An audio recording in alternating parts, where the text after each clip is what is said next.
What's up, Peep Squad? Peep Squad is in the building. What's going on, my peeps, my peoples? Happy Sunday, baby. Saturday night is over. It is Sunday morning. Let's get into it. I hope you guys are getting ready to go to church or whatever you do on Sunday. But I just got a moment to myself, and I just finished watching the Wendy Williams movie and documentary, and I want to talk about it. So who's up and who wants to talk? Let's get into the situation, baby. A whole lot was going on. I was like, damn, Wendy has been through a lot. Let me tell you.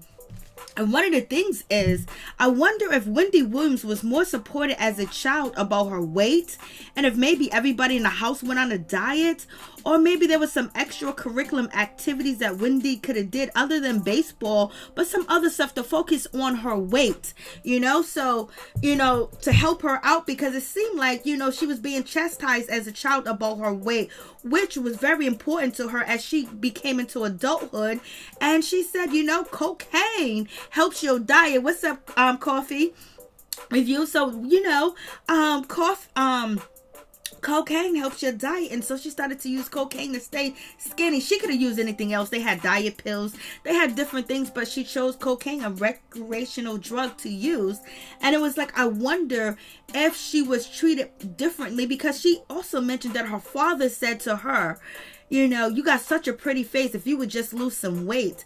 And then in the documentary, we hear her brother, Tommy, basically said he stood up for Wendy. He used to sneak her treats and stuff like that, but he stood up for her, and she got picked on a lot, but she never fought back. So I guess Wendy fighting back is fighting back at celebrities, fighting back at powerful people, fighting back at people that has, a crew, that has fame, that has fortune, that has success. So maybe that's one of the reasons why she was very hardcore when it comes to, getting at celebrities and telling their business and dishing the dirt on them and not having any remorse about it at all, because it's her job. It's because she might have been teased, she was picked on, and she was bullied too as well. But it seems like that her childhood kind of like shaped her presenthood of her situation, where she comes out with the people that are popular, the people, that are the A-listers, the people that are glam fortune, they got a crew, they got a posse, they're this, they're that, and everything else like that. And them are probably the same type of people that used to pick on her when she was a child. And she did grow up in a middle class or upper middle class neighborhood where, she was at Caucasian people's house, they was at her house, but she was, picked on and bullied, and she never fought back.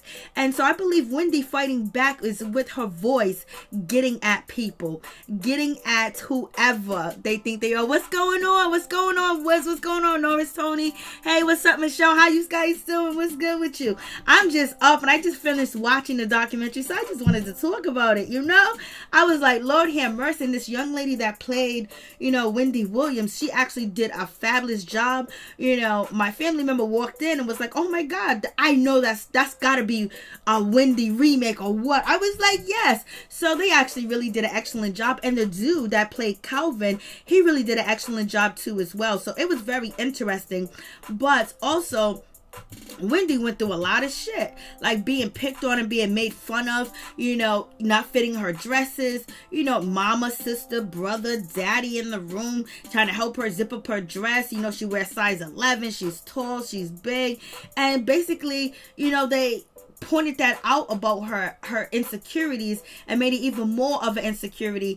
And when she was wetting the bed, I believe that she had she was having anxiety, so that's why she was pissing the bed, and nobody knew that she was pissing the bed because of anxiety. She was getting bullied and picked on in school. Do you think Wendy wanted to go to school? And then it seems like she really didn't have that relationship to tell her mom and her father, listen, this shit is too much, and I'm getting picked on, I'm getting made fun of, I can't eat the food that I want, just so much. And then, usually sometimes when you are a child, and you're getting picked on at school, you're different from the other kids. Usually when you come home, that's your safe haven, and your parents or the people in your home will show you love, be like, no matter what anybody say, you beautiful, I love you, you a beautiful queen, and all this other good stuff. That's what I'm used to, you know what I mean? And then for her to come home and almost get the same type of teasing that she was getting at school, the mom changing her diet to tuna fish and rye, father saying that she would look good if she would lose some weight. Like, damn, what's going on with that situation? But her brother did sneak her some treats and things like that. And so it just seems like she had these insecurities because she was different, and her family made sure they pointed out that she was different. I'm like, damn. Hey, Major, what's going on? So that's why she be out here wilding. She don't be playing around. Hey, Angel P, what's going on? What's going on, Major? What's going on, Vicky? And so it was pretty. I was just like, damn, like, I was like, they did her like that. Shit. Vicky, I'm not a fan of Wendy. If she had it bad, then why she do people like she did? Because I think that was her empowerment to turn the things around. So she was picked on by probably the people in school that had the most, had this, it was popular. And so now, a way to get back at all of them, not really thinking that's the case. You know what I mean? Because I don't believe that she had that in her mind or anything like that. It was, now she has the power to bring somebody up. She has the power to bring somebody down. People listen to what she says. She's very important. People love her beauty. They love her shoes. They love her clothes. They love the way she dressed. But growing up, none of that was on her side. Hey, Ralph, what's going on? How you doing? Her documentaries, it was Angel P. Sanders. I think she did an awesome job. Yes, she did. Facts. Hey, what's up, Norris? I love the movie. I really enjoyed it. I wish two or three parts of the movie. Love your videos. I need to watch this movie. How do I see it, please? Well, I'll click on your name if you have a YouTube channel, and I can show you how you can watch it for free. But I can't say that online.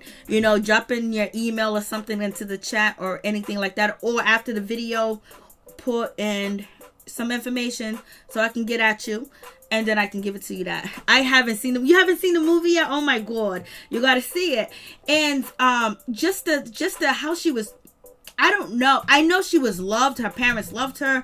But I don't think that they knew that they was intentionally harming Wendy and also pushing her towards where I got to stay skinny. I got to look good, which ultimately led her to getting high. You know what I mean? Getting high. She was out here getting high. Wendy was smoking crack and everything. She couldn't even talk about Whitney Houston. She was out here on the pipe. She was out here doing Wendy was out here getting high. And this is Wendy's brother in the movie, Tommy Williams.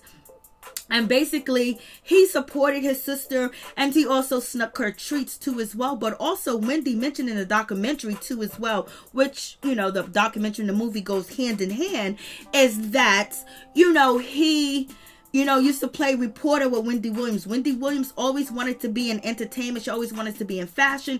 She wanted to talk about gossip. She would be at the, at the grocery store. She'd be collecting all types of magazines and different things. She wanted that lifestyle. She wanted to be a celebrity. She wanted people to listen to her. She wanted to talk about gossip. It was something that was possessed in her for her to do. Wendy was a big girl in them young days. Oh, Ralph.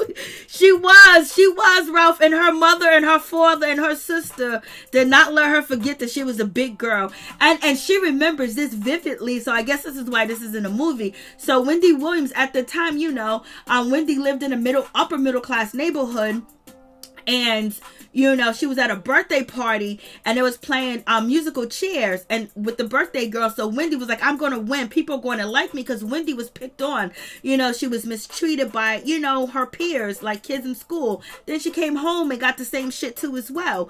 And so, she's playing this game with them, and she's thinking, oh, I'm going to be the winner of the party. People are going to like me.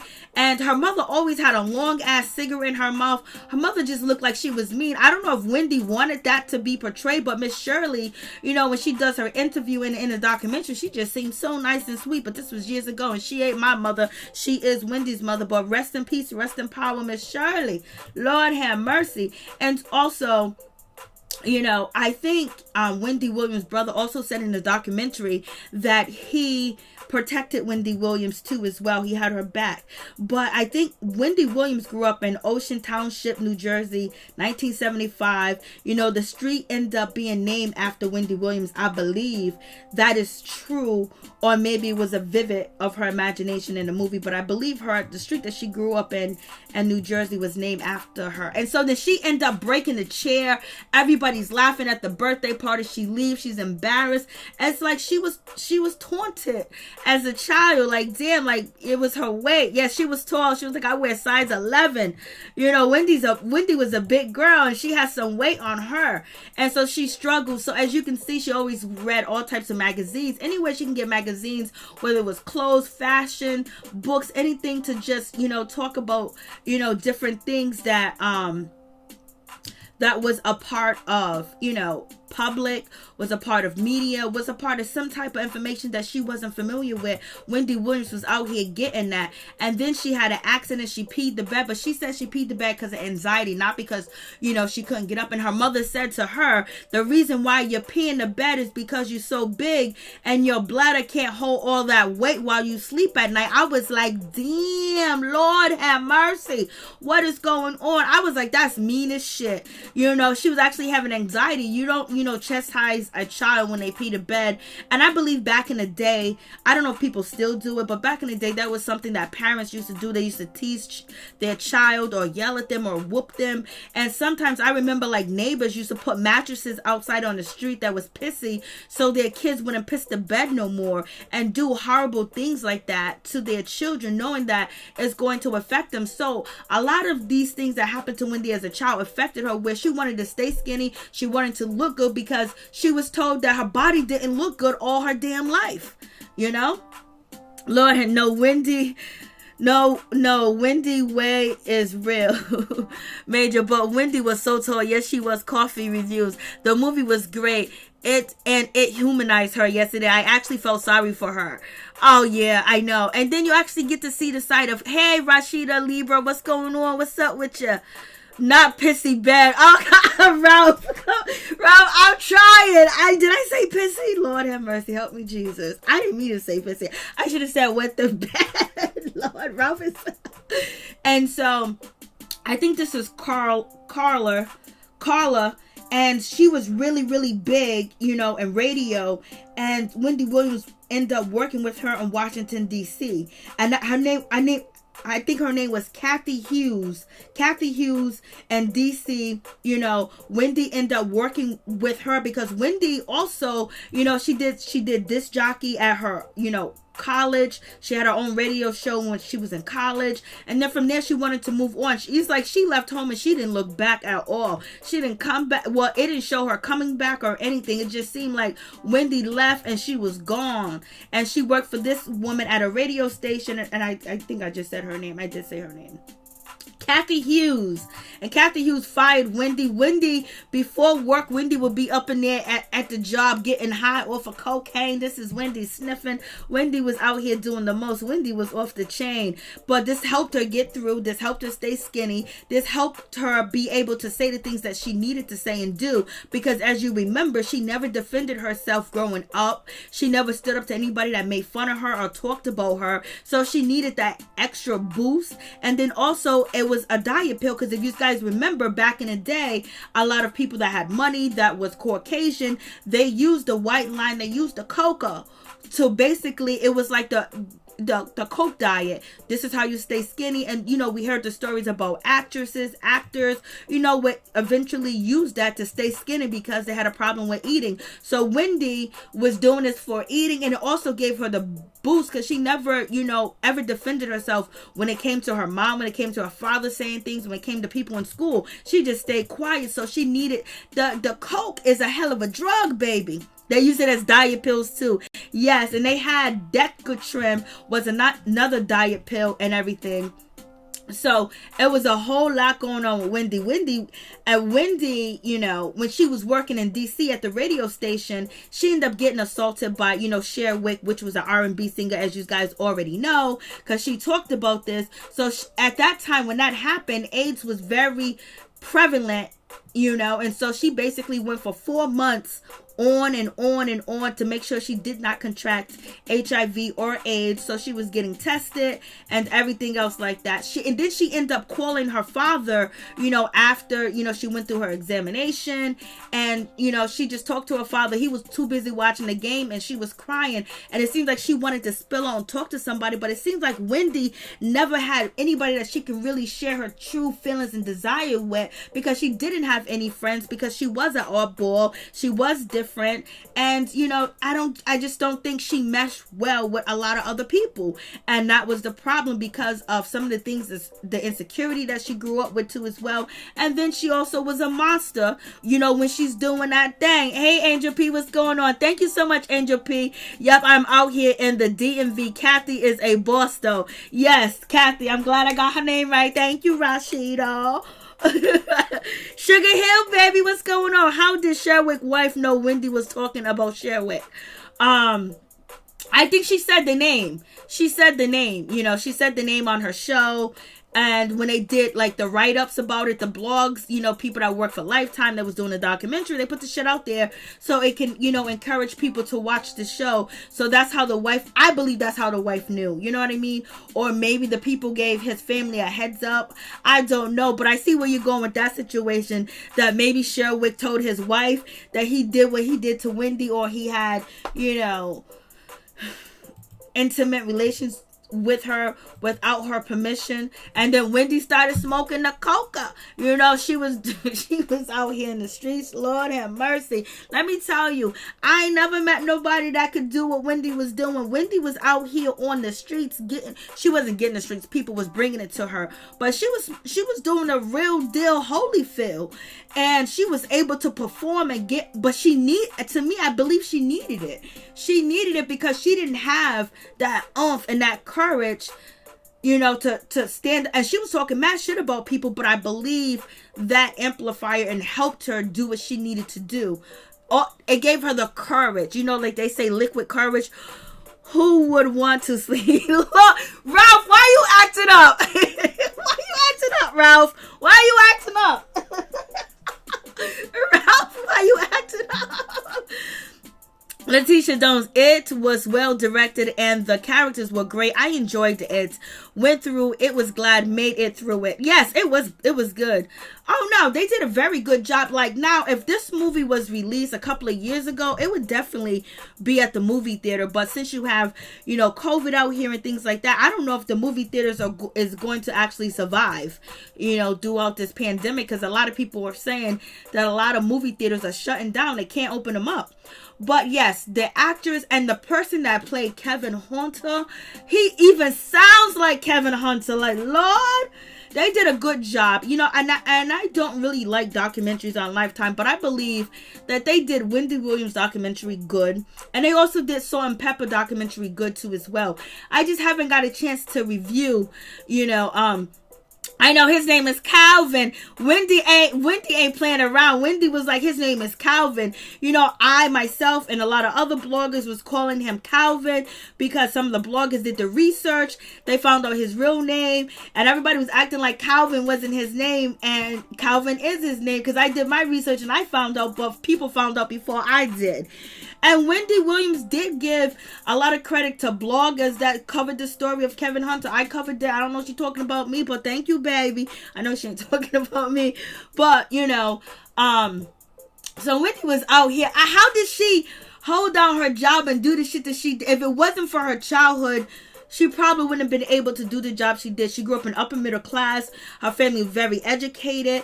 She went to a good school system, a good neighborhood where she lived at. The property tax paid for the school, and just a whole different area, a whole different environment. But she didn't have the street smarts or the street sense, and that's where Kevin Hunter comes in.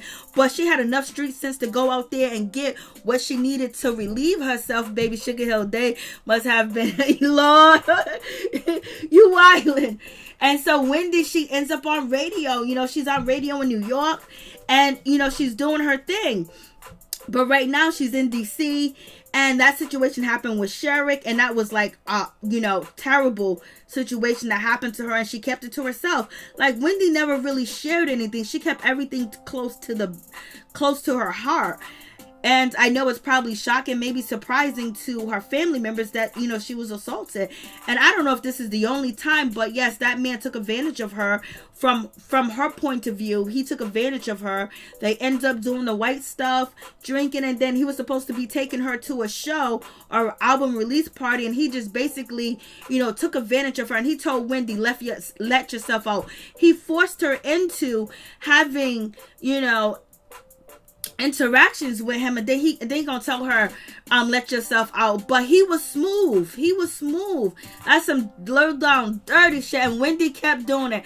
Wendy stayed on doing her thing. She wasn't even doing the line no more. She was, smoking it the old school way. I was like, what's going on with Wendy? But Wendy was actually doing very well. She was staying skinny.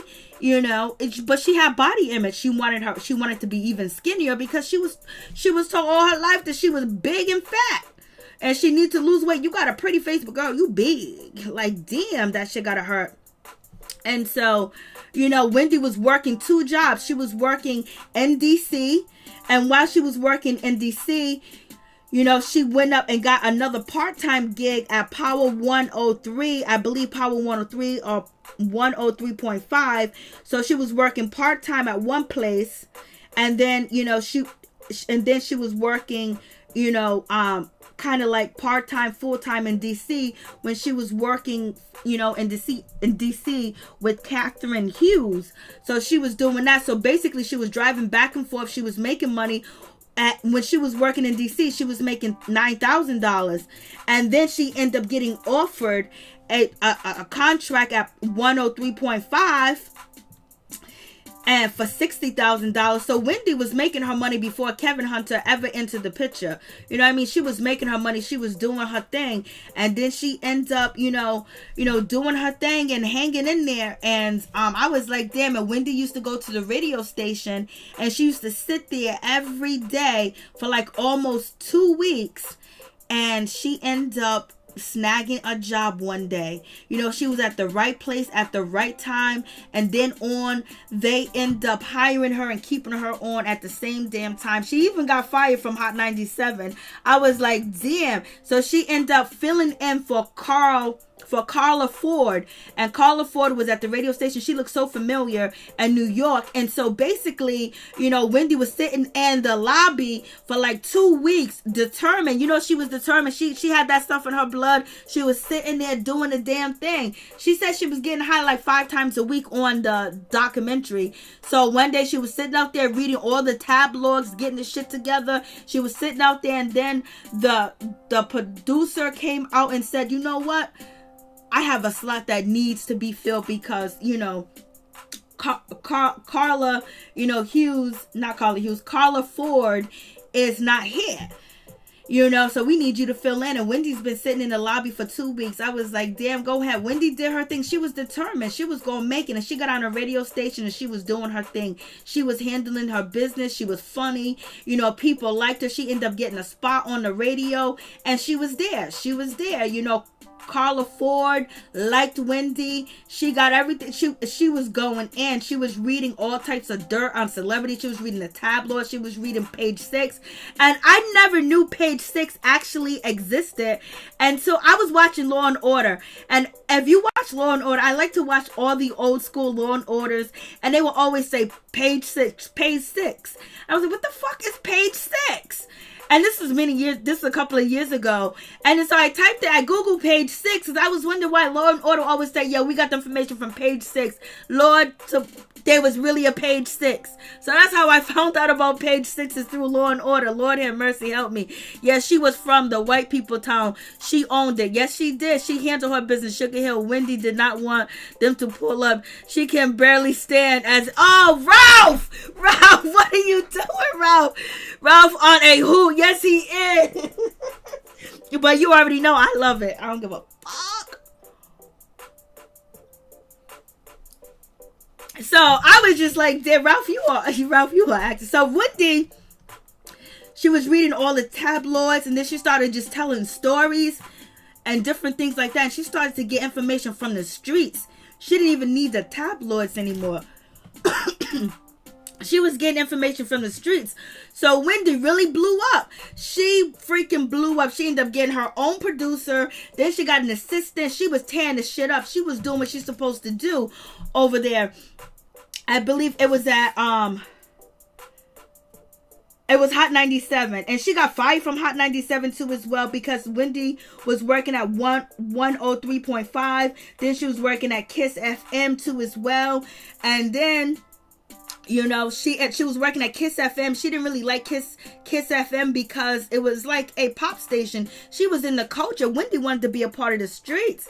And she ended up getting that full time at Power 103.5, which Hot 97 and Power 103.5. I don't know why I'm saying Power. It's 103.5. Hot 97. You know, they end up coming like a sister, parent company, whatever. But Wendy was doing her thing and she was impressing everybody. And then she ended up getting out with Eric B. You know, Eric B and Rakim. She was with Eric B and Rakim and everything else like that. Let me see.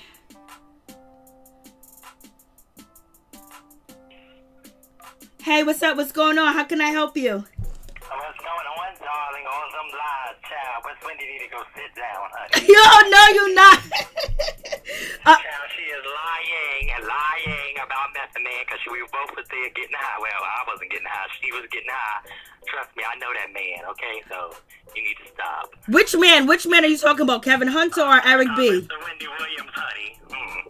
Which one? Eric B or Kevin Hunter? I know both of them. Ooh, so yeah, so right now we're on the part when it comes to Eric B. So did Eric B steal her car? Did he use it for her money? Child, please, when you're a loose hoe, that's what they do. You're going to see, I can't be played, honey. Let me tell you what the deal that me and her made to out the whole industry. Let's get cute about it, okay? That's before she found out she had that uncurable disease. Talking about some lymphoma. Yeah, okay, honey. Child, please, I can't. But Mr. Kevin Hunter was mine before he was hers. Every man I try to get, here she come. But I'm the one that's jealous. Child, please, go sit down. Alrighty, I like it. So I gotta get back to my review, but call back and. Yes, darling. Okay, thank you. Okay, thank you. Okay, so we having a little. I am not listening to. Hey, what's going on? Happy days. You know, we're having a little fun. It's like 2:14 in the morning. You know what I mean? The movie was boring, Lord.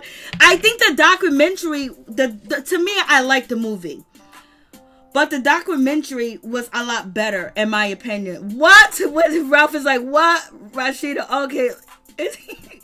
I think Rakim is too smart and savvy to date Wendy. No, it was Eric B. Is Eric B Rakim? It was Eric B. Don't get me. The one that sings My Radio Believes Me. I like it. I don't know. Let me just start acting. So it was this dude right here in the braids. This dude, that's Rakim right there with the high top fade or whatever. So Wendy was dating Eric B. And she was like, oh my God, he's a celebrity. I'm dating him. And she was happy. He was like a star and the whole 9 yards. But he was end up using her and taking advantage of her. Like, Lord, what's happening? What is going on with that situation where Wendy Williams rented a car and let him use it? And he didn't return the car in like 2 weeks. And she was about to get sued and everything else like that. I was like, shit.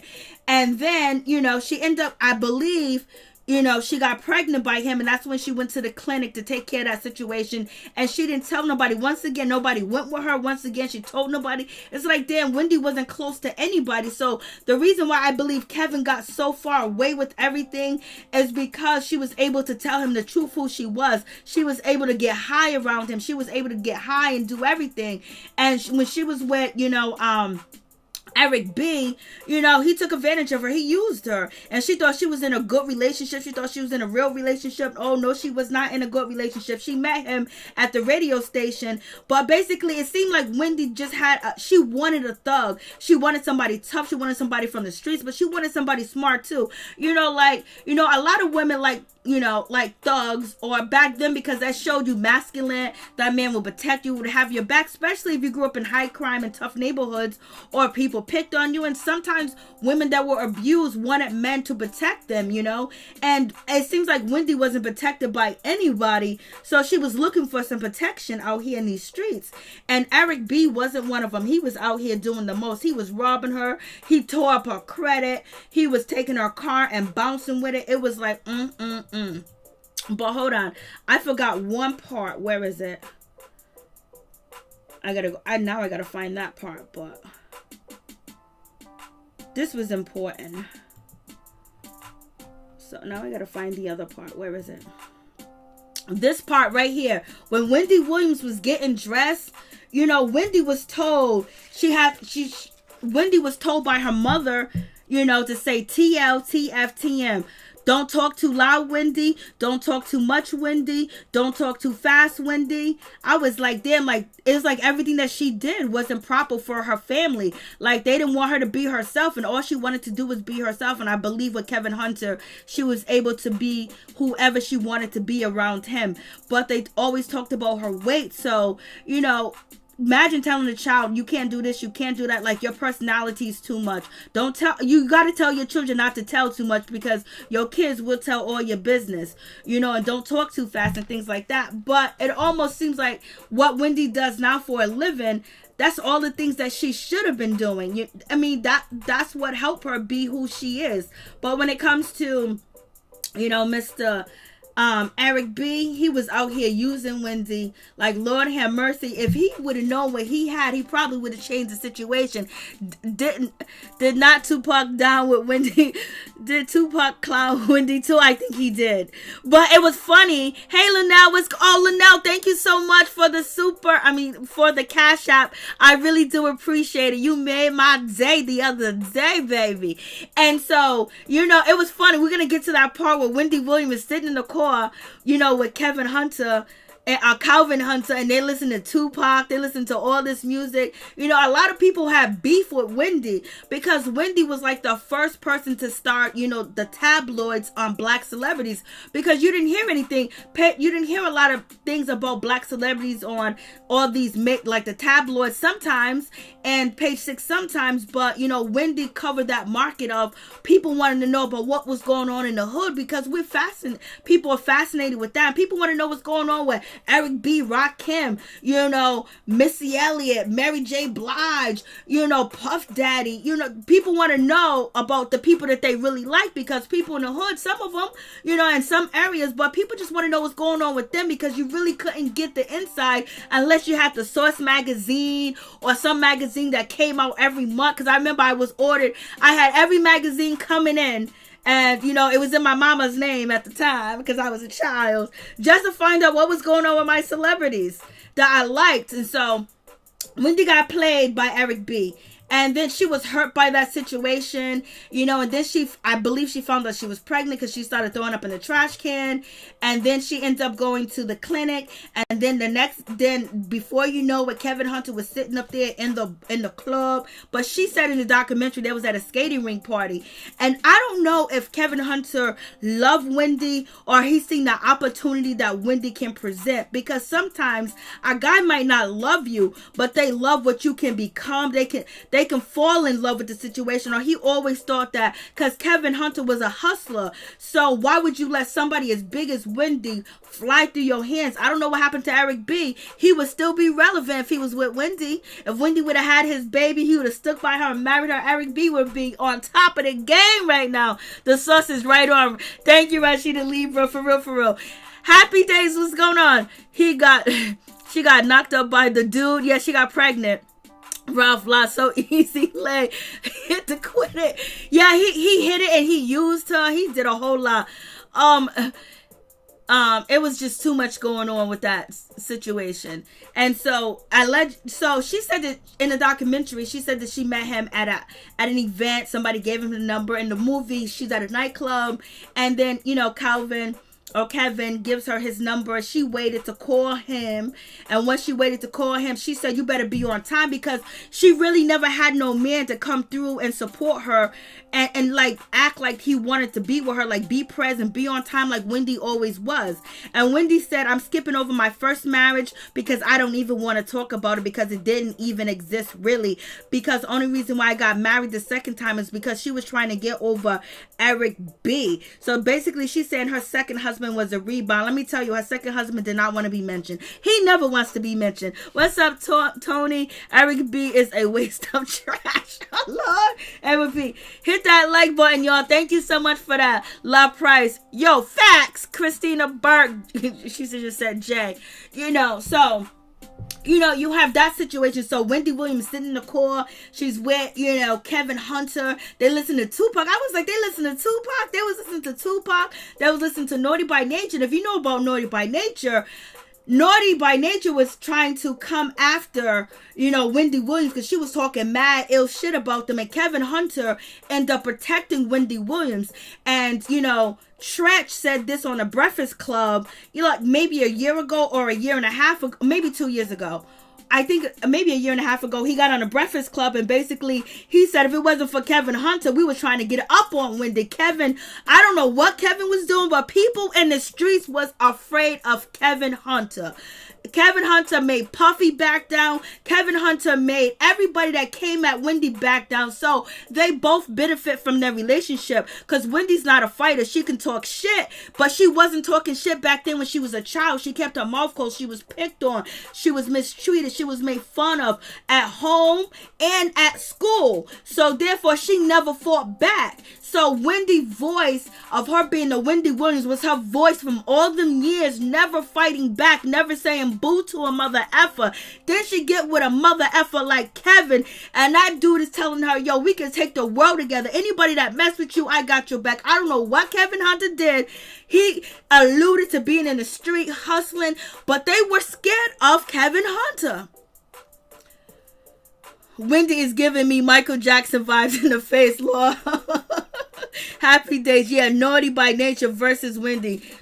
I am what? A rap battle? No, they were trying to pull up on her. He's from Brownsville. Yes, he's from Brownsville. Do you know what that means? I know. I heard a lot about Brownsville. I heard that it's really bad and things like that, but I ain't been there. I seen it. I heard about it. I heard the stories about it. But not everybody from Brownsville is tough. There's something that stood out about Kevin, and that's what Wendy said, because Wendy said she was 29. Kevin Hunter was 23 when she met him, and she said, but he grew up in Brownsville, and she was like, he was already a 40-year-old man because he was already matured. But thank you, ELLB, baby. Puffy too busy kissing on, oh Lord, Sugar Hill. Puffy too busy kissing. So this right here is where Wendy said in the documentary that, she said from the first stoplight, the second stoplight, she just knew Kevin Hunter was for her. And they end up smoking weed together, and he knew that she had a coke habit, but he didn't hold that against her. He didn't judge her about that. And so that's what she loved. She was able to tell him about how she was picked on, how she was made fun of, and how there was a scale in her bathroom. Her parents used to weigh her weekly, how she would try to put the carpet under the scale so it would go down. Her father even said, yeah, Wendy used to try tricks because they used to weigh her. And that's important for you to, worry about your children's diet and make sure about their health and their weight. That's important, but you can't do it to a point where there's no resolution, and you're not you're not showing them the love and letting them know that they are special. And you know what, we'll walk, let's go exercise, let's go do something. But the way that the parents, her being taunted at school and then at home being weighed here and there, they were being responsible and reasonable, but they didn't have the right tools to assist her with that obesity as a child, because she was tall, this and that. But that led her to coke. And so she sat in the bed and she told Kevin that she wanted to get lipo, she wanted to get her breasts done. And Wendy Williams said, if you ever going to get breast implants, what you need to do is make sure they go under the bone and you never have to get them redone. And I do like that about Wendy, that she told the world, I got breast implants, I did this, I did that. She told the world about her miscarriages. So she's been through a lot. and the situation. She's been played, she's been taken advantage of. And Wendy said the reason why she stayed to herself the most is she didn't have too many friends, because she said people wanted to, only be around her because, she was working at 2 radio stations, then she was working at 1. She had a full-time gig. She was making $60,000 a year. People wanted to, hang off her coattail or use her, so that's why she stayed to herself and she didn't have too many friends. And then she gave Kevin Hunter a try, and baby, they made history. She was brown skin growing up. Everybody else peeped it. And so Wendy went and got her breasts done, and she was happy with the situation. And that was just it. She had, she ended up going to get the procedure done to remove the baby. Then she ended up getting the breast implant. She ended up getting a liposuction. And, and then Wendy eventually she went back to, Hot 97. She let Kevin know everything that was going on. And she got the liposuction. She said if he would have said anything about, she can't get the breast implants or no, she shouldn't get lipo, she said she was going to leave him. But Wendy Williams seemed very pissed when she was doing a documentary. She cried, she yelled, she screamed. You could tell that she was in pain, and still hurts because she probably feels like she was a fool the whole time she was with Kevin. But he was there for her.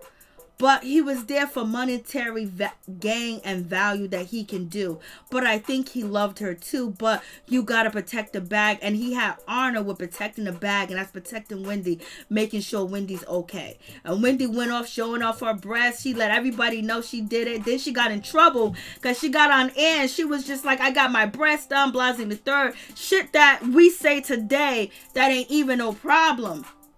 And so Wendy was suspended for 2 weeks. Wendy was upset about the situation. She said, wait till I tell Kevin, because everything that went wrong, she voiced that to Kevin. Then, eventually Kevin became her manager. And, then Toto was outside. They wanted to beat up Wendy Williams because Wendy Williams was talking about they were broke. They're from the projects. They ain't getting paid. But one thing Wendy Williams did say, she said Puffy ain't paying them girls. And damn well Puffy didn't pay them girls. You already know. And one of the members from Toto actually did the documentary with Wendy Williams. And so, they was out there to fight her. And Kevin Hunter pulled up. They wasn't about that life because they said, one of the girls said, I don't know which one it is. She just said that they ain't from the projects and they ain't from the hood in the streets or whatever. And she said, and then Wendy was scared to come outside at work. Puffy tried to call and get her fired from her job. And we know Puffy has did the same thing to Charlamagne. Puffy has called up jobs. Jay-Z called up jobs and get people fired when they say certain things on the microphone that they don't like. So Wendy was all scared and shit. Wendy was not trying to come outside. That's her assistant right there. There was a crowd. Everybody in the building was watching, but nobody had Wendy's back. Like, there was no security in the building. There was no other employees that was like, oh, let me make sure Wendy's okay, because they're out here trying to get Wendy. So Wendy really felt that Kevin Hunter was everything to her because he really protected her. People didn't give a shit about Wendy. They wanted to see her fall. They wanted to see anything happen to her. Nobody really cared about her. She was out in New York alone. She didn't have no protection. She didn't have nobody like that for her. And that's why she got with Eric B, because she thought he was going to be that person. But Kevin Hunter, he filled the job. He filled the order. And that's what happened. And Kevin Hunter came through. He started yelling and screaming. Toto said that they jumped into the car and they left. They was like, oh, she got her man. That's her man. So we gonna leave. But they said that they were screaming out the window at Wendy. Kevin Hunter, he dispersed the crowd. He got rid of the crowd. And he carried Wendy out of the lobby. And Wendy was happy as shit. She was like, that's my man. And then they started to talk about different things. And, she was falling in love with him. She was falling in love with him. And she wanted to be with him. And she just basically, he was her savior. He was her protection because she never had that growing up. And she didn't have that when she first started her career either, So Kevin Hunter had the streets on lockdown. And if you go back to the documentary of Wendy Williams, she says that, the people that says that Kevin Hunter and another DJ, I don't know his name, he was like the DJ, they basically ran the streets of New York when it comes to throwing parties, throwing all types of events. Then they started using Wendy Williams' name to throw events, having her guest host. So Kevin Hunter always knew about a coin. So to have the hottest parties being thrown in New York, have the hottest have the hottest, radio personality there at the event. Wendy was being used, but at the same time, she was gaining momentum. She was getting loved by the public and the people. And people came there to see Wendy and whatever accent they had. So that made her close to the streets. That made her close to hip hop too as well. But she was protected by Kevin Hunter. And when Tretch was like, yo, nobody could mess with Wendy because of Kevin Hunter. He holds her down. So, that was a situation. That Wendy found out she was pregnant, and it was like, damn, this woman was pregnant, like 3 times or twice, and probably more. And, but the times that she really talked about in her documentary, and in the movie, there was more than like 3 times. But in her documentary, she said she, carried, to 5 months term, and twice, and then she had to give birth to a still baby, the baby born, so awful with that situation. But at the time, this didn't happen yet. So Wendy, she gets suspended, kind of like fired from her job, on Hot 97, and she basically says, hey, listen, read the fine print, because what happened was when she, was suspended off air, and she said, well, then just let me go. She could not work in New York, 80 miles of anywhere in New York near the radio station. So she had to go to Philly. She had to leave. And so basically she said, next time you read the contracts. I was like, Lord, go ahead, Wendy. So, but Wendy was pregnant. She was happy. And then, she has the miscarriages. And that was the situation. So Wendy's in Philly. Philly radio station is at number 15. Once Wendy gets there, she changed that situation and it becomes number 1. But at the same time, Wendy was happy. She's in Philly. She's going to be pregnant. She is pregnant, and all she wanted to be was a mother. And the sad thing about it is the miscarriages that she had is really just awful. To carry a baby that long and have that happen. Then she had a miscarriage in the store. It was just so sad. So sad.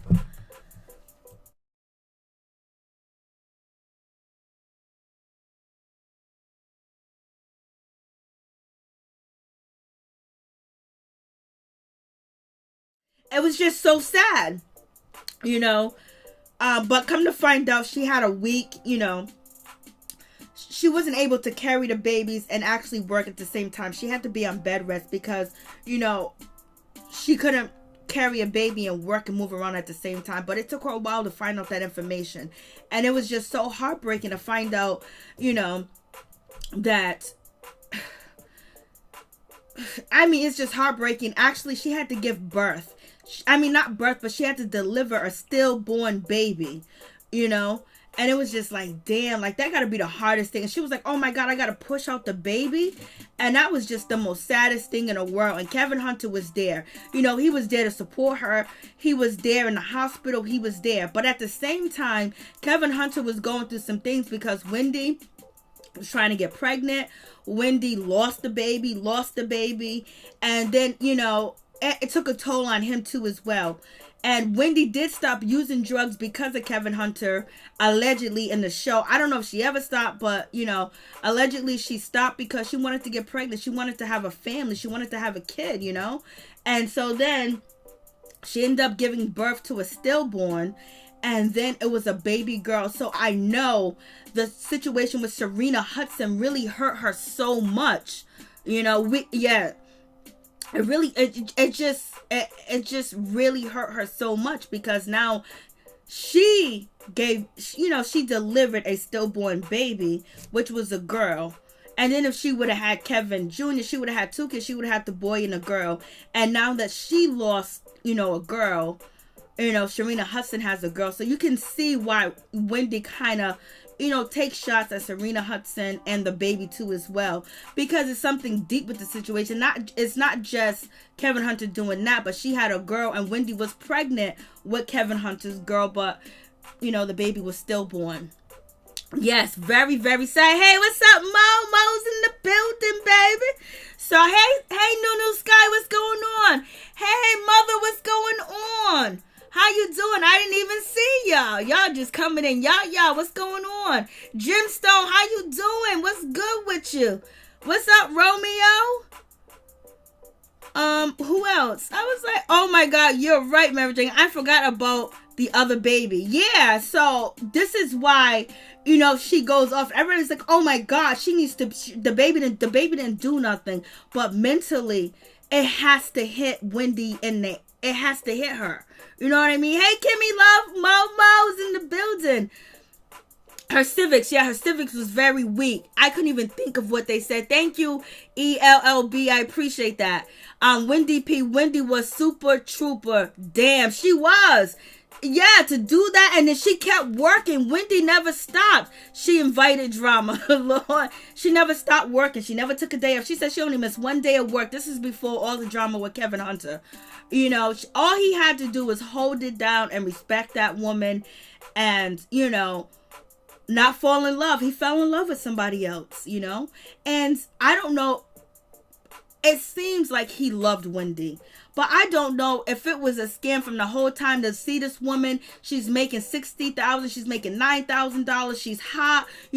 There's only way she can go up to the top because, usually when you meet somebody that has a habit, you usually run from people with a habit, but Wendy had a habit with money. Wendy giving women hopes of redemption. Lord. Hey, Margaret, what's going on? He fell in lust. Yes, he did. Hello from Paris. Hey, how you doing? Captivating. Thank you. What's going on, Kimmy Love? But what did Kimmy Love? Okay, you took that. Yeah, sure. They can't get knocked up. So this really hurt. She cried and shit. That got to be a hard situation. It was. And so Kevin Hunter said, you know what? Maybe we're not being blessed with a child because, we're not doing it the right way. We're not, married. And that could be, that's a sweet thing to say. But at the same time, did Kevin Hunter want to get married to Wendy because he knew where she was going? So I want to say Kevin loved Wendy. But at the same time, I got to think about when she says that he's an ultimate hustler. And he don't let shit go. And nobody in their right mind, if you smart, you're intelligent enough, and you want to move up and forward in life and have and not do the negative things that you have to do. If you meet a woman like Wendy or a man like Wendy, you know that only way that they're going is up. And he was with her with a drug habit. He didn't even use no cocaine. Lord only gives you what you can handle. What all the drugs she was probably... Well, come to find out, it wasn't the drugs. It was the lymphedema, whatever the shit that is. Her thyroids and some other stuff that's going on that basically had her have a week's civics. So therefore, when she stands up, her civics cannot hold all that weight, and that's how she has a miscarriage, and that's how the baby ends up, departing from this earth. It's because of that. So... and she said, thank God, because Wendy was like, she thought it was all the drugs and alcohol she took all her life. She was like, no, it wasn't that. It was because I have a weak civics. And so she did bed rest, and she was pregnant again, and she was happy. And then, she was working in Philly because now she had left New York. And a lot of people was upset with Wendy. Like, Little Kim was upset with Wendy Williams. Mariah Carey. You had Whitney Houston. You had so many people. You had Puff Daddy. You had Total. You had, what's his name?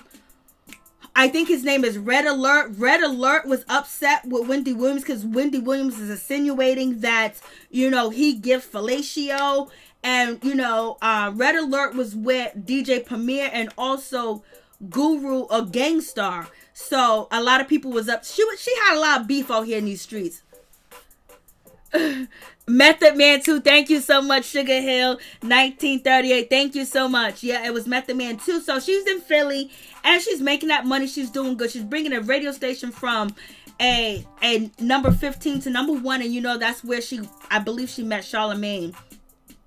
And so now she's carrying a baby. Kevin Hunter was there with her. He was And she said that he was there with her. He would go back and forth to New York because he still had his hustling and his business that he was doing. But, you know, Kevin Hunter was dipping and dabbing the whole time. And you understand that he couldn't have sex. He couldn't have relations with Wendy. Wendy could only do what was work and go to sleep. And Wendy said she will only stand up for less than 5 minutes and then she'll be back on bed rest. So she was bringing so much business to the radio station where now she's at her home recording. And it's kind of crazy because we see in 2020 that Wendy, you know, was at home recording from her home, but, you know, she's not pregnant, she's older, and, you know, she's doing it because of the pandemic. But at one point in time, she had to record from home, but she was more comfortable in doing it, but it wasn't like a TV station. The TV station was in her house, and Wendy was very weirded out about the network coming into her home. She hated that shit. I was like, Lord. It was one of them situations, but Kevin was there.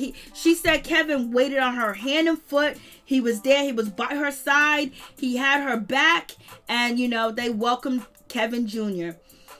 to the situation. And, you know, she was happy about that situation. She was happy about she had a family. She had a career.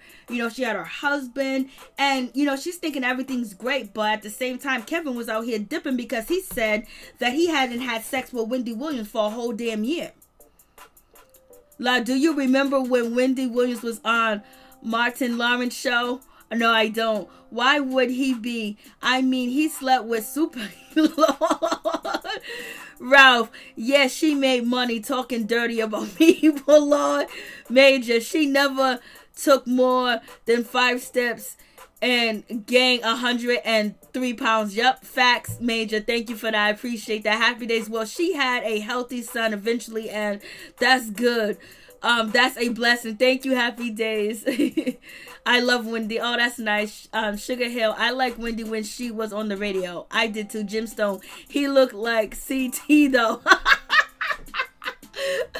He looked like it's CT. Charlemagne the God. He looks like Jim Stone's like he looks like CT. Lord, he looked like Charlemagne the God. Angel P. Method Man was probably out of his mind. Angel P. You know, smash it. You know, Wendy, when she basically dropped that story about her and Method Man, which was already out, there was rumors, there was speculation, people was talking about it, like maybe, you know, 9 years ago, 8 years ago, because you can see the video of Method Man being pissed off at Wendy, you know, telling his wife business, and people knew that they had smashed, you know, like some people knew that Wendy had smashed Biggie Smalls, you know, different things like that. I don't know why she didn't put him in the documentary. That's what I heard. So when it comes to that, you know, Angel P, I know Method Man must have been mad not too long ago because Friday, Wendy drops that, oh yeah, I had a one night stand with Method Man. I was doing this. And she goes, I'm not going to say what he was doing. I was like, Lord. And that man was married at the same time. Shit. What goes around comes around sometimes. And then she called Kevin Hunter on the phone talking about shorty this, shorty that, you know, while she's at the crib. And then she gets upset with him, and then she ends up following him and becoming her own private eye and investigating what he was doing. So she found out he was cheating.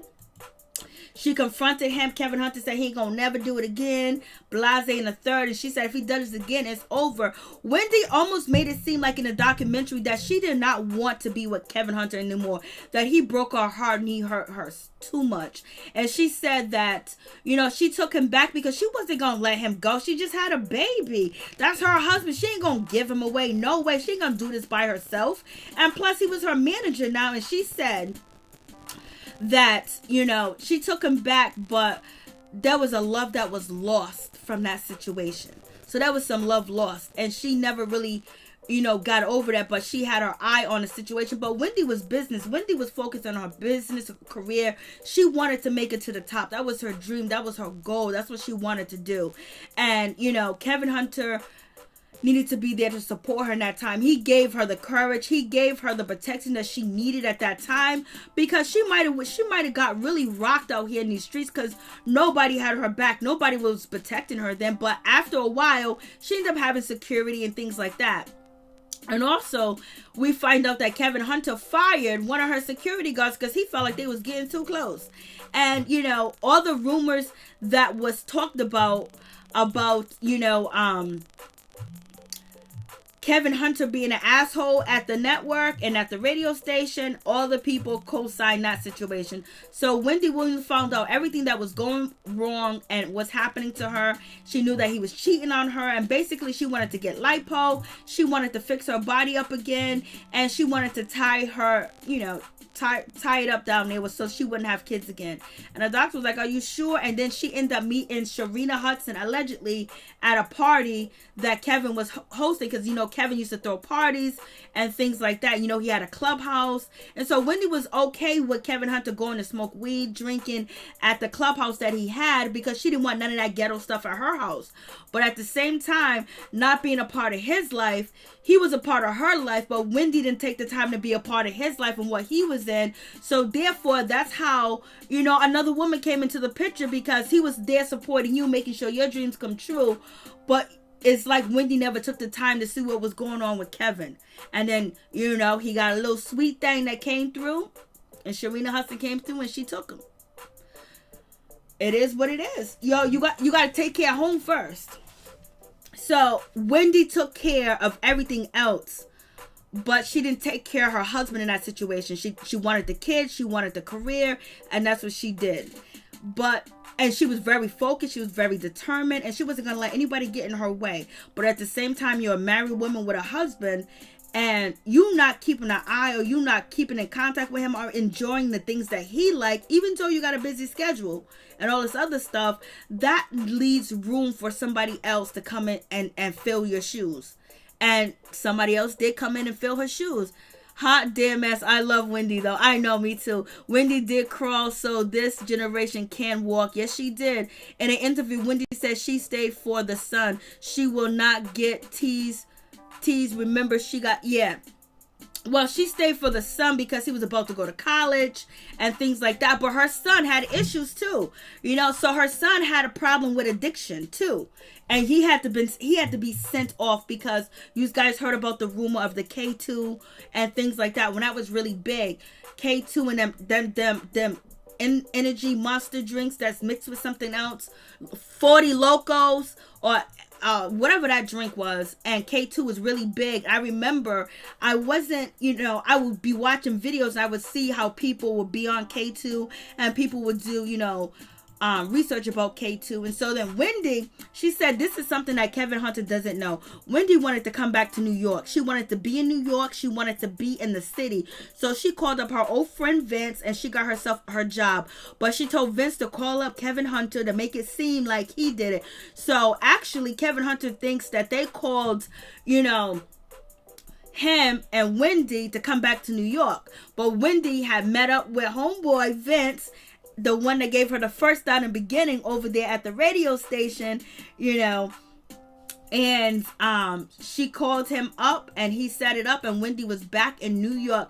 And she said it was a hard time because 9/11 had happened. Things were different. Things have changed. 9/11 was crazy, and the Twin Towers were gone. So there was a whole lot going on. This was hard for Wendy too as well, but she was back home. She was back in New York.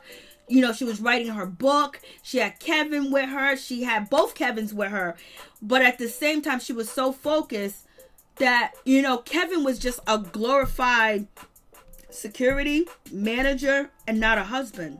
He was a husband in the beginning when they was chill, smoke weed together. But Wendy isolated herself from his lifestyle, and maybe she had to do that to protect herself, because Kevin Hunter was still throwing parties. He still had the clubhouse. But, Wendy was invisible there because Wendy had other shit to do. But, so, it's not just one person's fault. It's a lot of things that happen. So she wrote her book, and then Wendy was insecure that nobody was going to come. Wendy was also insecure because a lot of people didn't want to interview with her.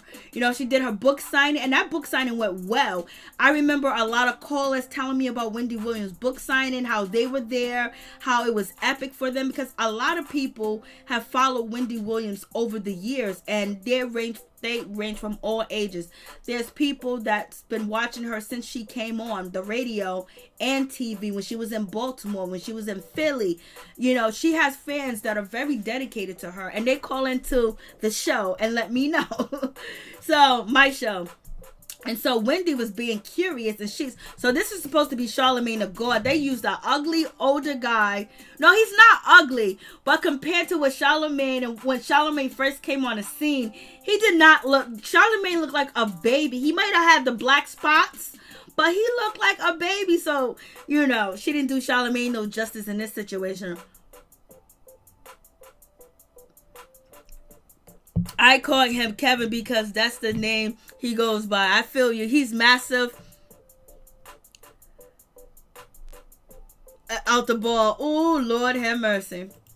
Happy days, you going in. So Wendy is like, I think it was Denmark is a producing company that actually produced Wendy talk shows and also other things for Wendy. And so they were calling, they was leaving, things at the radio station for her and all this other stuff for her. And she was like, and she said, they offered me a TV show or something like that with a panel. And Kevin Hunter was like, no, there's no way you're getting a TV show with a bunch of panels that is corny. You need your own show. And so Kevin was serious. So Wendy was probably quick to give in, but then Kevin was like, no, you deserve your own show. So he did his part. And he did his unraveling too. So, but he made sure Wendy Williams got a show. He wasn't going to take any offers. Only Wendy Williams talk show. Just her. Just her. And she got up in there. She's on TV now. She's working. She's in her own Wendy Studios and everything.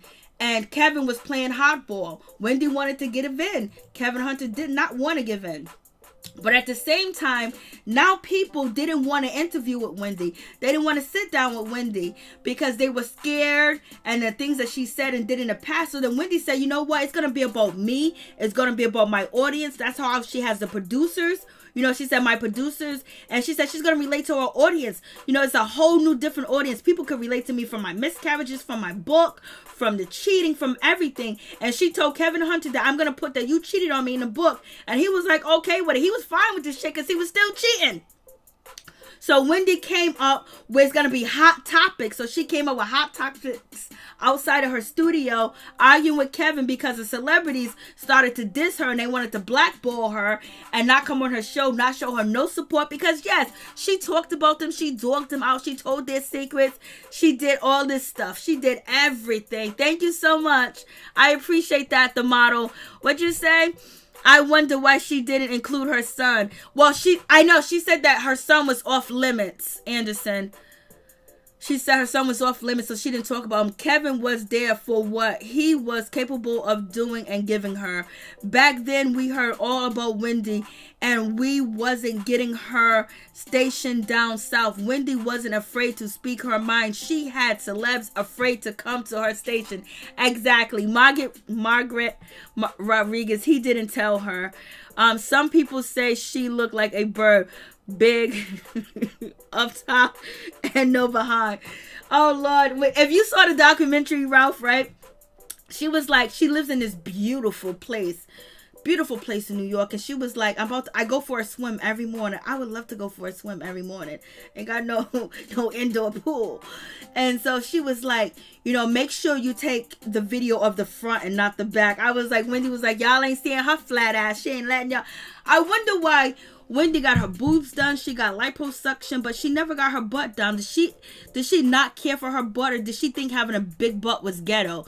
I wonder if Wendy thought having a big butt was ghetto or what, because she has no ass. There's nothing back there. It's not even a pancake. It's not even flat. It's just nothing. The underwears, the bathing suit, they sag. We seen it. You seen the pictures. You all seen it. We seen it. I seen it. Everybody seen it. But she's not scared to get plastic surgery. So I wonder why Wendy never got her butt done. She probably did. Lord, she did. The model. Since you know who started getting more guests on her show, it was Aretha Franklin interview. It was epic. Oprah wanted to have Aretha on her show, and she said no and said yes to Wendy. This was major. Wow. I don't know. How come she didn't say that in the thing? Well, I didn't finish the documentary. I still got like 20 minutes left on the documentary, but the movie, I didn't hear her say none of that, but they did show Oprah. You know, they made it like the situation with her and Whitney Houston was the biggest, because nobody ever got something like that from Whitney Houston, where she was going back and forth. Like, they was going back and forth. They're both from Jersey. And, you know, Diane Sawyer, that interview was just bad. And her and Wendy talked about it. And, you know, it wasn't on air. So it seems like Whitney Houston thought it was a private conversation, and Wendy went to her boss and they aired it. Oh, thank you, Goddess Dreads. I appreciate that. Kim Kardashian got some huge implants, Lord. Yes, she could have gotten butt pads at least. The model, Lord. I just wonder why she never got her ass done, you know? And especially covering the hip-hop culture and everything. I just wonder if she thought getting her butt done, maybe she didn't think it was important. I don't know, but she got everything else done. She got the lipo.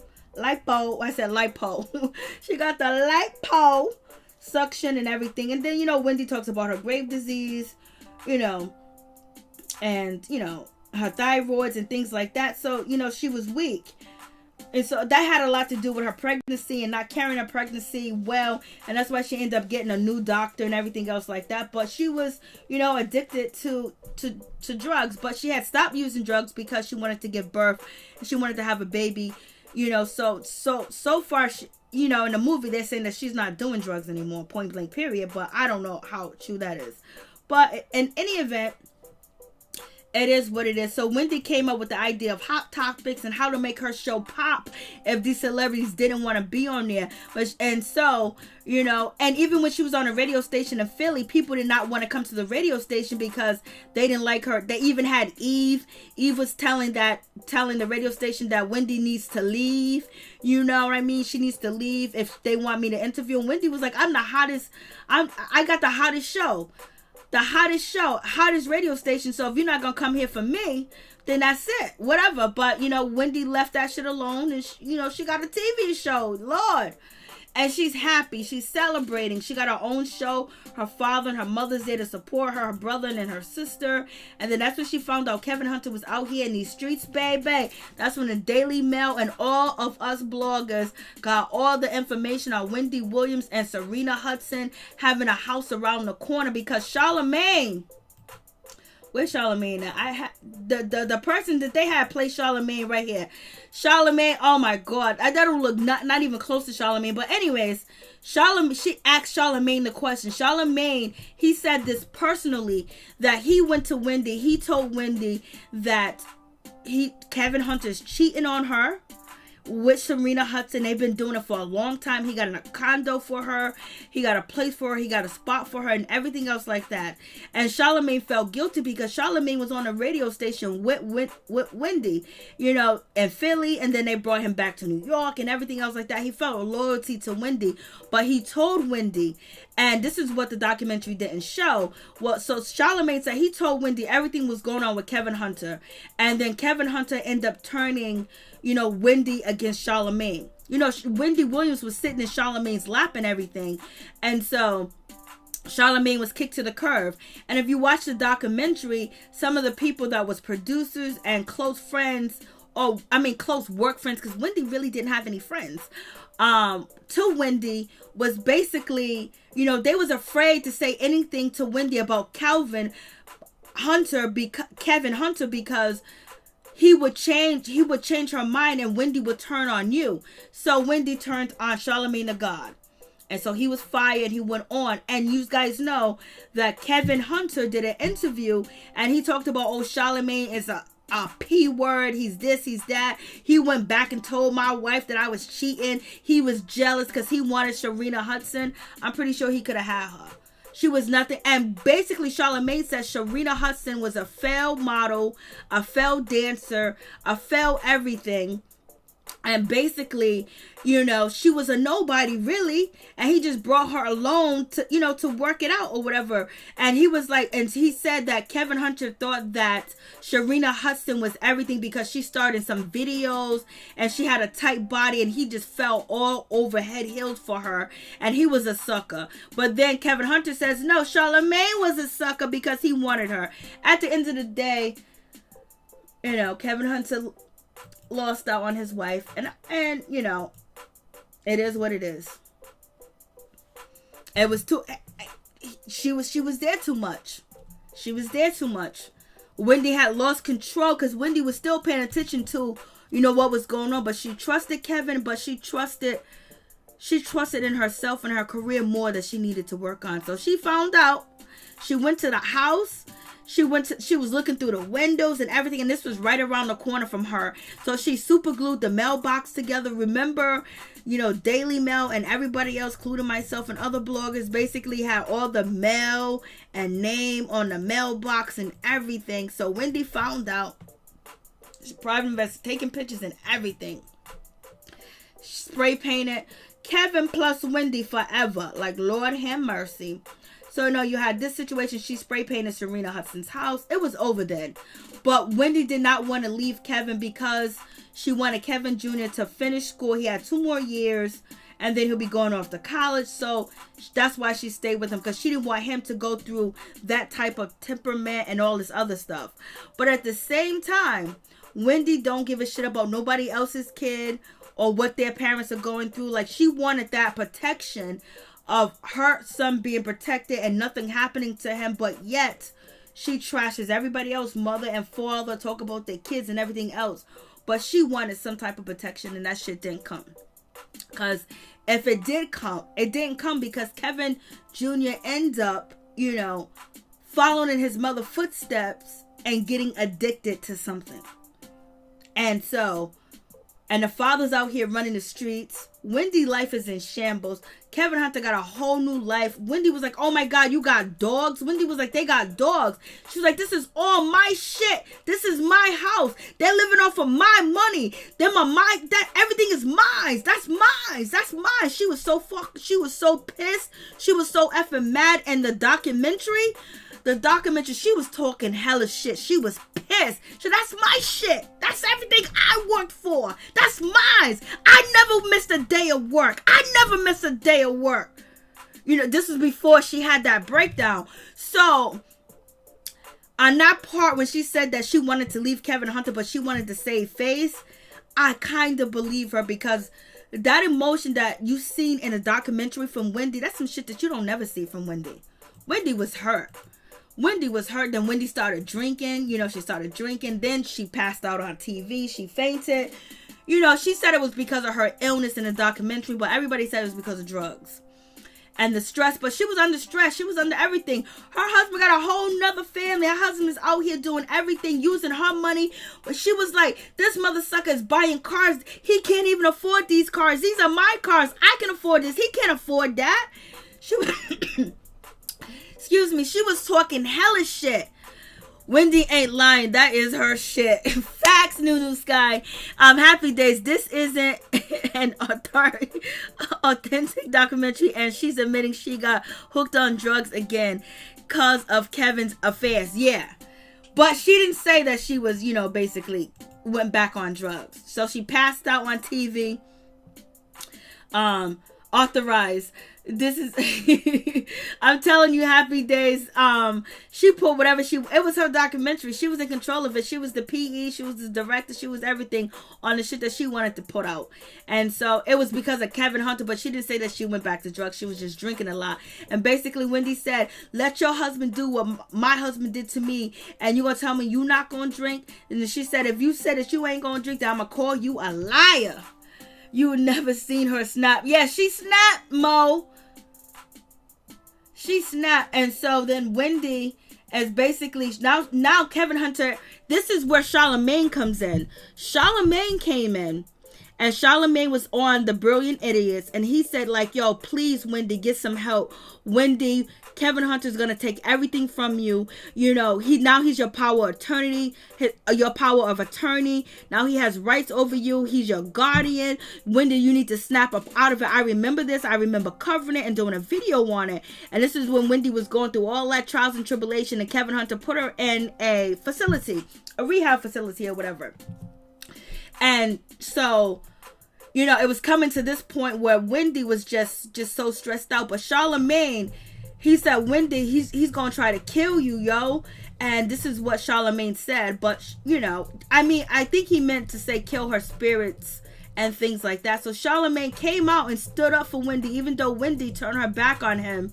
But, you know, Wendy turned her back for her husband. She loved, you know, Kevin, because Kevin was the only one that ever really had her back. Though, I mean, could protect her and make her feel comfortable in the early part of her career, where she didn't think about security. You know, the security didn't have the streets like that, because if she had regular security back in the 90s, them boys would have tore them security guards up. They would have been lit up. You know what I mean? But Kevin Hunter had the juice. He was from Brownsville, so he had the juice.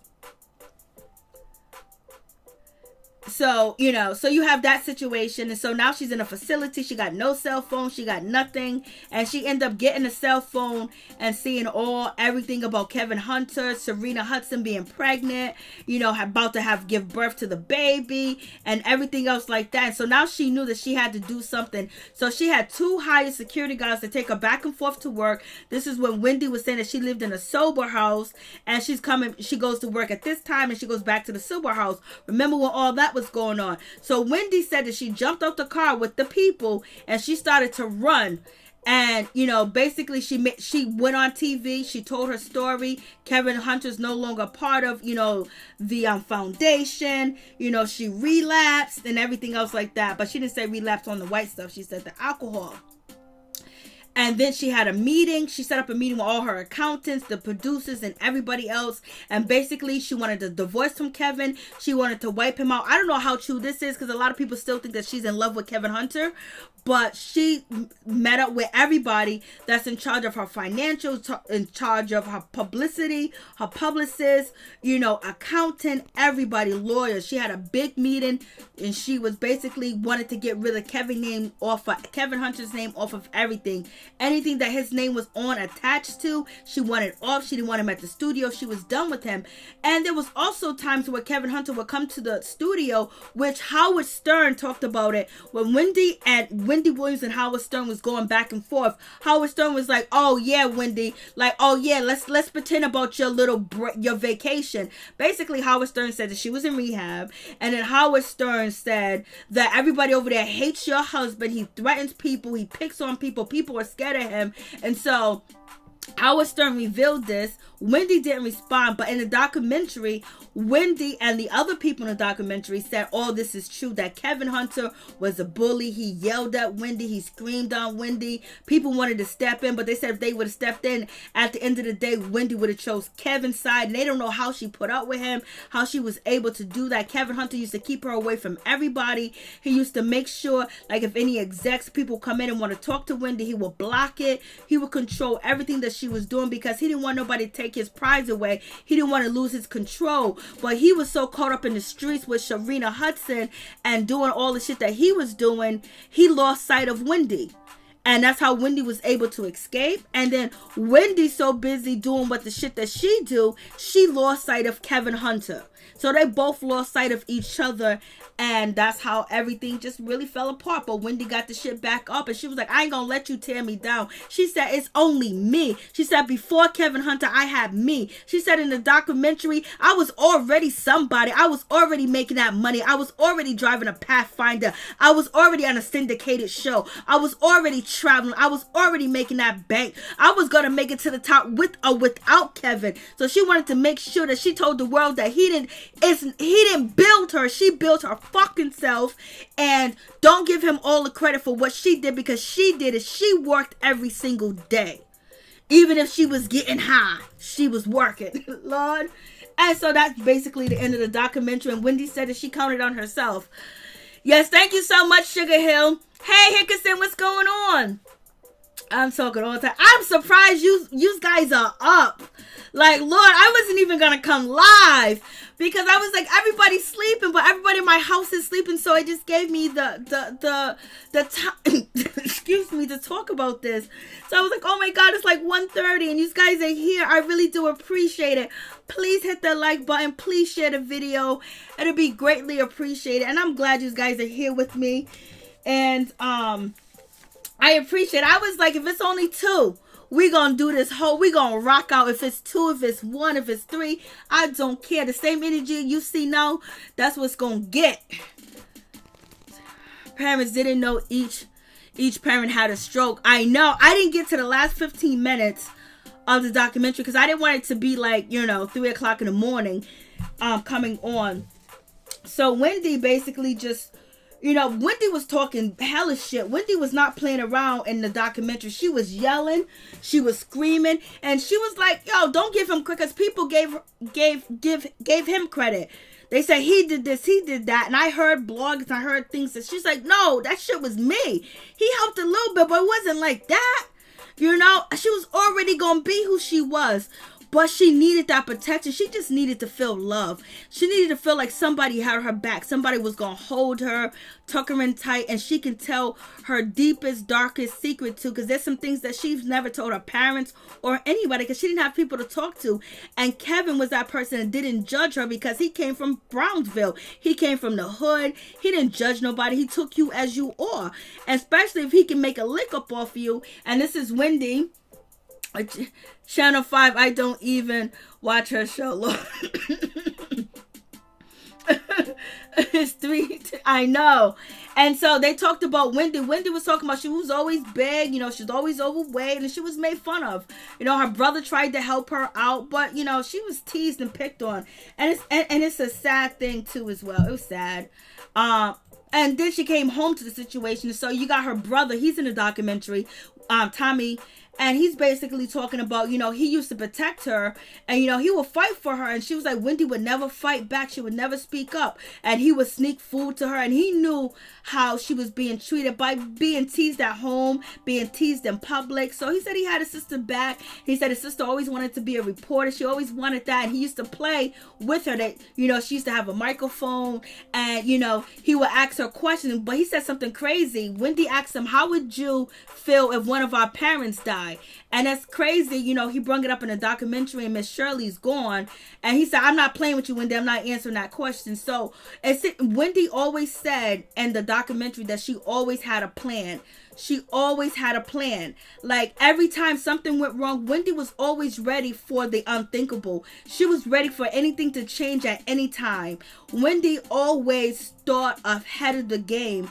And that's what made her very successful. And plus, she wasn't afraid to say the things that she said. But she was afraid when people started to come at her. And that's where Kevin Hunter came. And so to be honest with you, she should have cut Kevin off, after she got the TV gig. To be honest, she should have just cut ties. But she wanted to have that happy ever after in that family. And that's what, Wendy's mother said too as well, that Wendy just always wanted to be a wife. She always wanted to be a mother. And if you watch Wendy's show, Wendy always talks about, I want to get married again. Like she's I'm the marrying type of girl.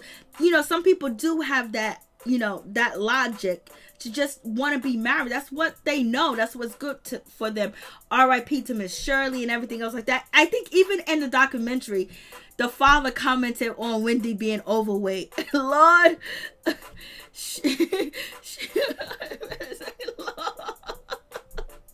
Lord, like what? I like hearing gossip, but I like to hear gossip too, but there is a line you shouldn't cross. And Wendy always crossed that line. Definitely. I love that she always had a plan, but Kevin is her weakness. Yes, he is. La Price. Evelyn from Basketball Wife will ever drop a dime on Kevin a few years ago. Yes, that situation went down.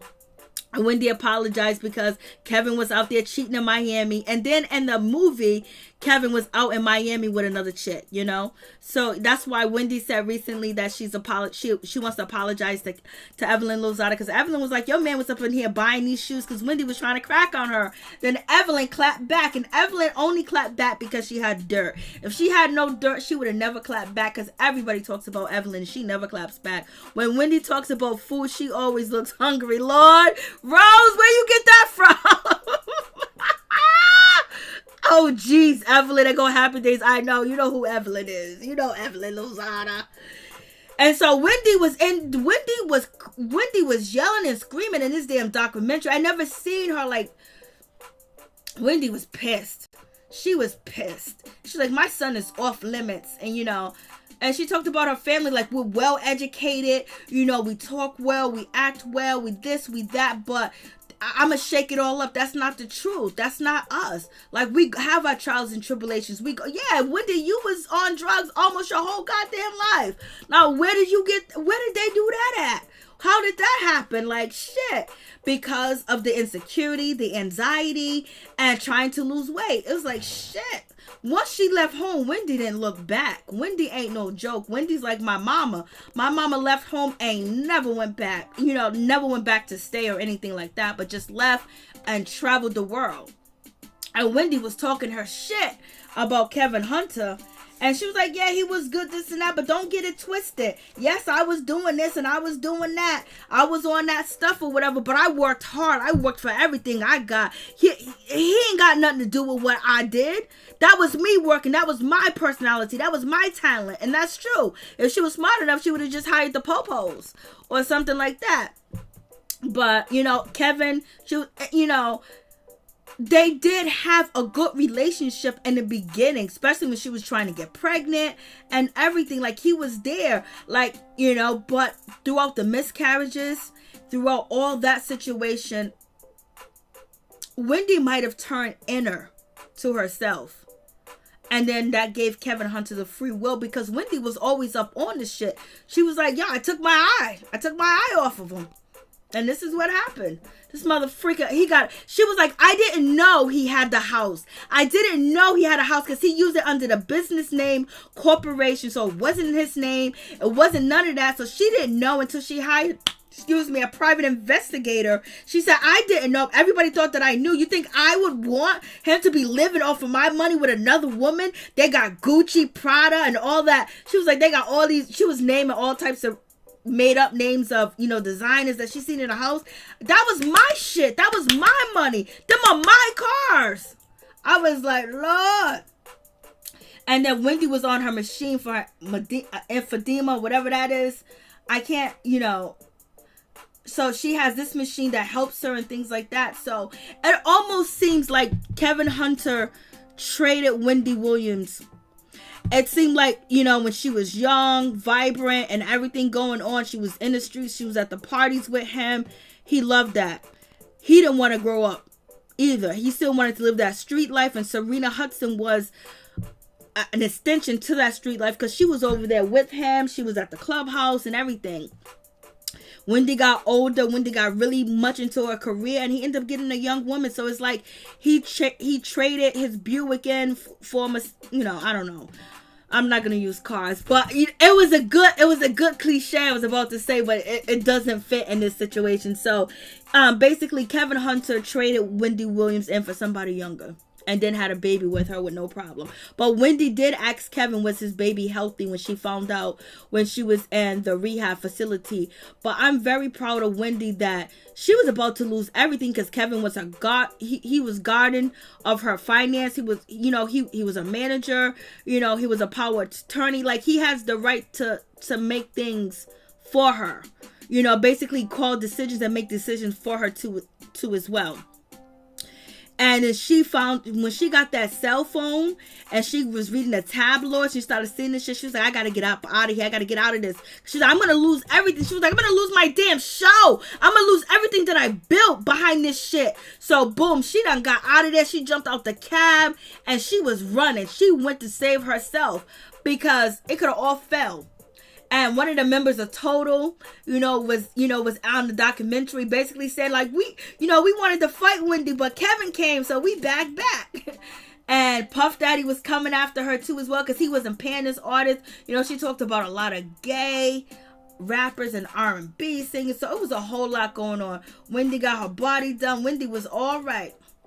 And this is the member from Toto that did the documentary with Wendy. Then Wendy talked about Mariah Carey. She asked Mariah Carey some crazy questions. And you know, Mariah Carey was like a pen back then. She was with Tommy Mottola. She was like a robot. It wasn't like she was human when she was with him. And when she got let go from him, she was out in the streets of Brooklyn and New York. She was smoking, drinking. She was in the studio. She did songs with Nas. She did songs with Old Dirty Bastard. She was out here, but that was a good interview from, Mariah Carey. Then Wendy was a mess. And this is how Kevin was going around promoting Wendy and, saying that she's, Hot 97 FM. And then he would have a DJ come through in a mission. So he was making his money on the back end. He was protecting Wendy at the same time making his money on the back end. I don't know if he caught her into the situation. And then this was Wendy's security guard. Remember the security guard, that was with Wendy a lot. We seen her walking with her and her son. So Kevin Hunter got rid of this security guard. He was sexy, baby. He was sexy. She got rid of chocolate, tall, dark and chocolate. She got rid of him because, Kevin Hunter got rid of him because he was getting close to Wendy, and he felt like there was something going on. So if anytime Kevin Hunter felt anybody getting too close to Wendy, he removes them because he don't want to lose his position. But he had lost his position because he got caught up too much with Sharina Hudson. And that's what happened. And he didn't want a divorce, allegedly. That's what it said in the documentary. But, it is what it is. I was just like, damn. And then Wendy, huge viral thing that went, there's still something today, is the interview with Whitney Houston and them talking. But this was supposed to be a private conversation. And Wendy got the okay from her producers to actually air the interview with Whitney Houston. And it was a good interview, but still, she thought it was private. And this is when Wendy went to Philly. She became number 2, then number 1 over there. She was up there with all the people. And this is back when she was in Philly. Wendy was very determined. And at that time and point, Wendy needed that love and that support and somebody to believe in her. Because in the documentary and from, and the movie, it didn't seem like her mother and her father was ever really supportive of her career, going this way, the radio, because they always told her, why don't you just get a regular job? Why don't you just do this regular? This is what was said in the documentary. Wendy was crying like, I can't believe he hurt me. He just messed up. He just threw everything away. And, the embarrassing part, my son seeing me faint on TV.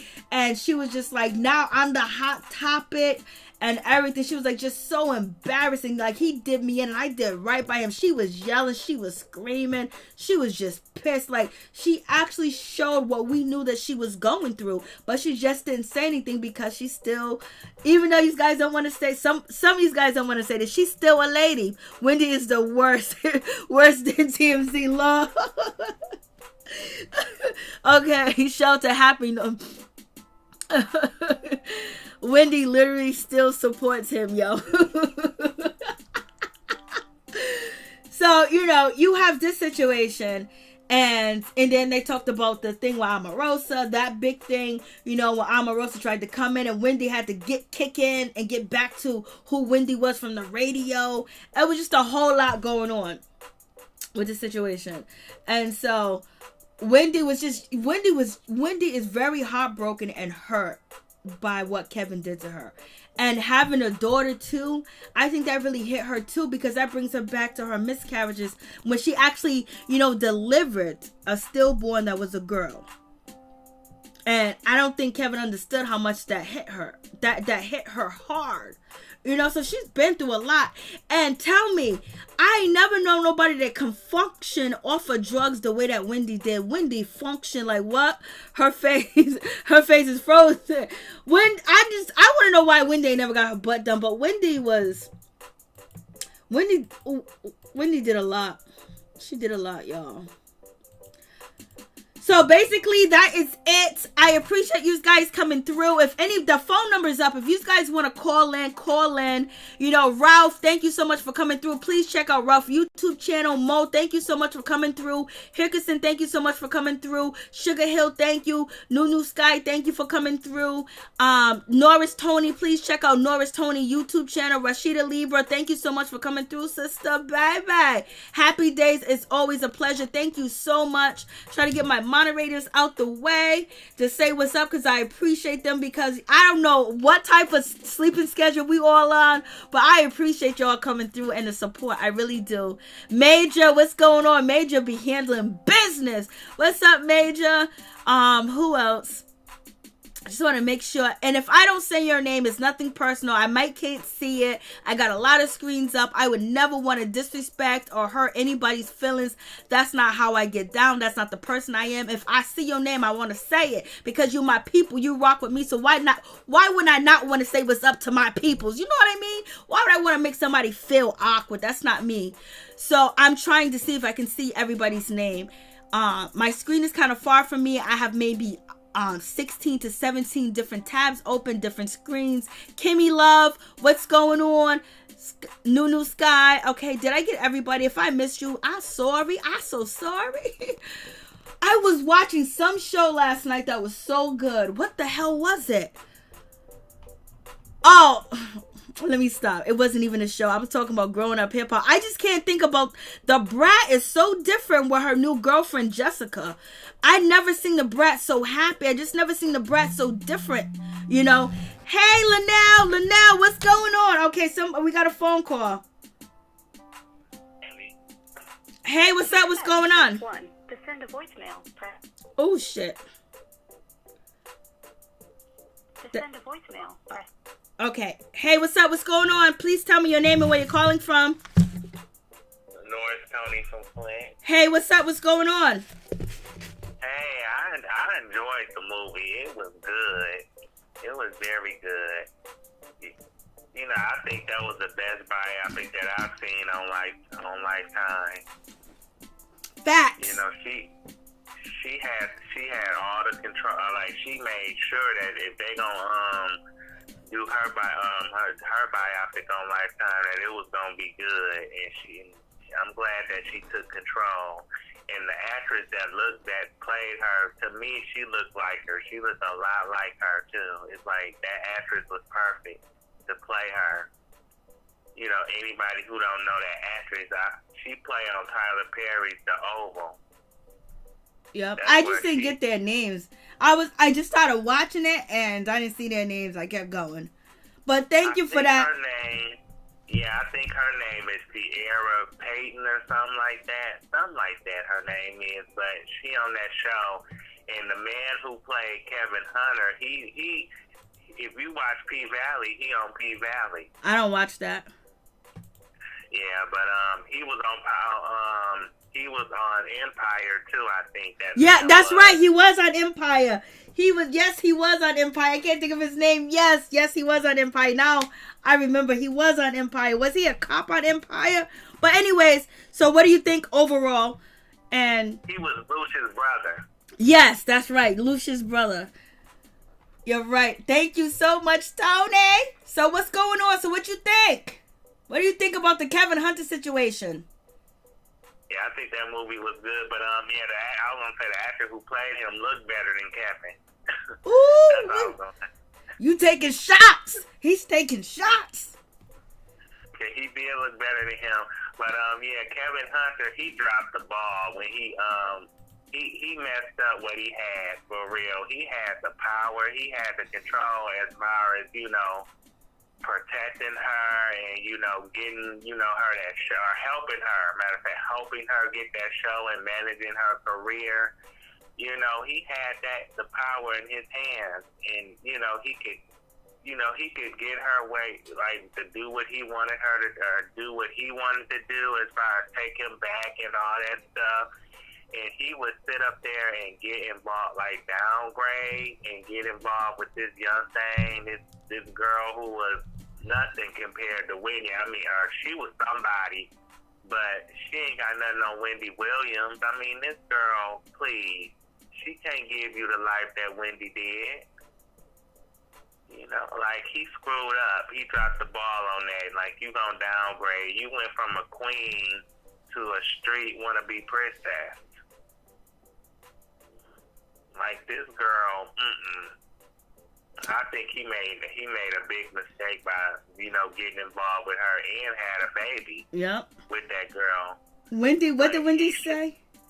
Wendy said that, what you gonna make this hairstylist dream come true? This ghetto hairstylist, something like that. She said you gonna make her dreams come true. You gonna make her successful. I was like, Lord, Wendy was feeling herself. Wendy was mad.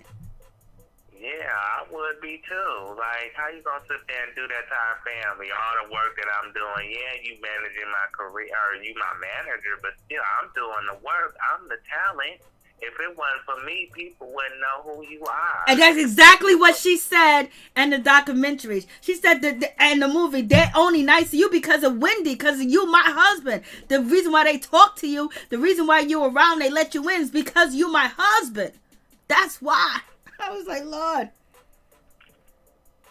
Yeah, so he messed up a good thing. He really, really did. All he had to do was man up and just be mature. You know what I'm saying? Give up that lifestyle. You know, that party and club lifestyle. I mean, you know what you signed up for when you got involved with Wendy, when you married her. You know she was a career woman. You know that she liked the work or loved the work. You know, when he didn't realize I think she was building not only for her career, but for their future. You know, not just hers, but for his as well. Think about it, because if he would have stayed, if he would have held it down, like you said, that he should have matured up and, you know, been the manager and the good the man who stayed at home with his child instead of roaming around the streets, ho-hoing around in the street, then, you know, I think, you know, they would have been together, and, you know, I think their life would have been much better. You know, she wouldn't have went back on drugs and had that meltdown. I just think that this lady that he with now, he ain't gonna have the life with her that he had with Wendy. And his karma gonna come back and probably bite him in the butt big time. You know, because this girl probably using him because she think that he got money. And, I mean, he do have money from that divorce settlement. And I think Wendy got to pay him, too. Like, Mary J. got to pay her ex-husband. But trust me, that money gonna run out. And when it do, she gonna be gone. And Serena girl gonna be gone. Because she ain't gonna stay with no broke man. So he really dropped the ball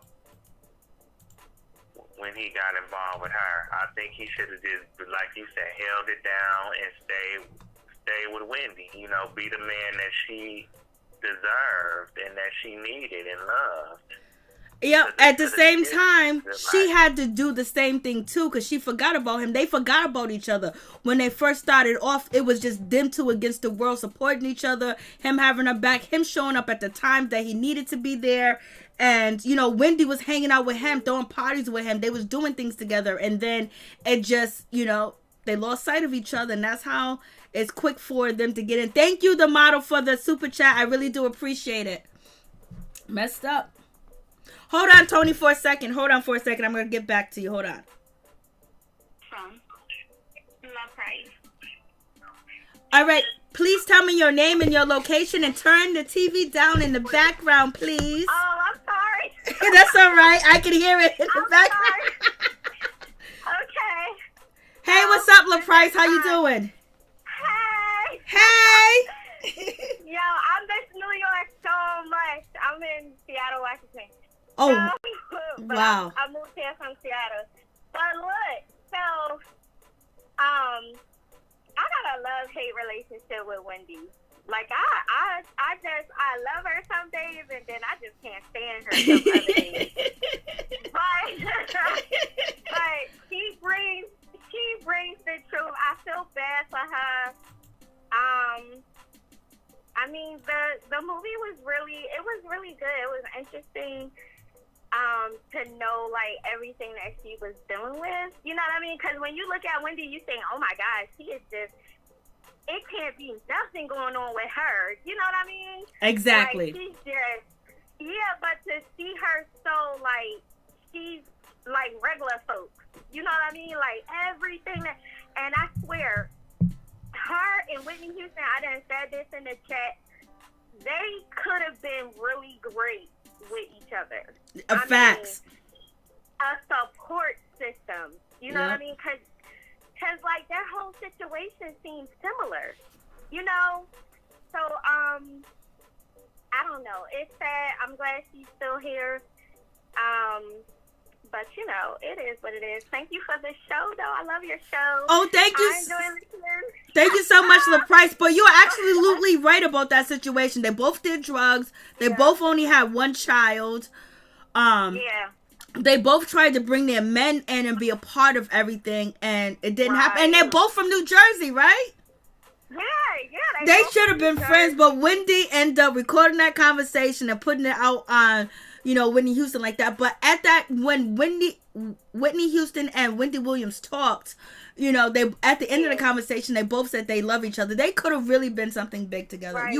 Facts about that, LaPrice. If you go back and see when Whitney Houston passed away, and see Wendy Williams like talking about her, like in her mind, you can tell that Wendy probably would have been like, damn, we could have been the greatest of friends. You know what I mean? Like, I could go back and see like some of her shows and be like, dang, you really hated on people that could have been really good. Like, somebody actually said that in the chat also, that a lot of people that she should have been friends with, she really, you know, disliked them.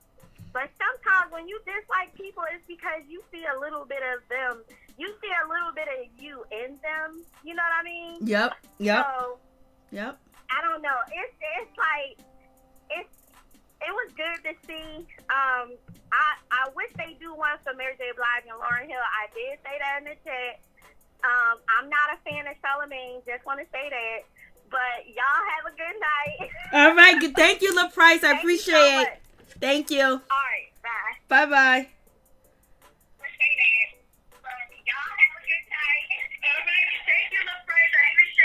I'm here. Okay, I got you. All right. Yep. Okay, I gotta cut her down. All right. Yeah, I'm here. Okay, no problem at all.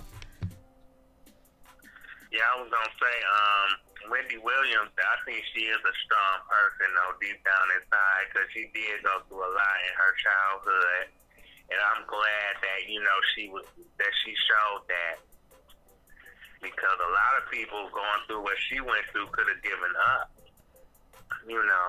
So for her to be able to live as long as she has and went through all that she's been through, I think that's a great accomplishment. You know, she could look back and see and say, you know, look what I had to endure.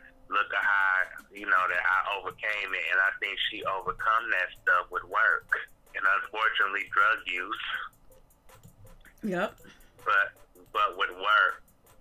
But yeah, I just think that she should have got some counseling too, because I feel like if she could have somehow got some counseling, she probably wouldn't have been caught up in that drug life.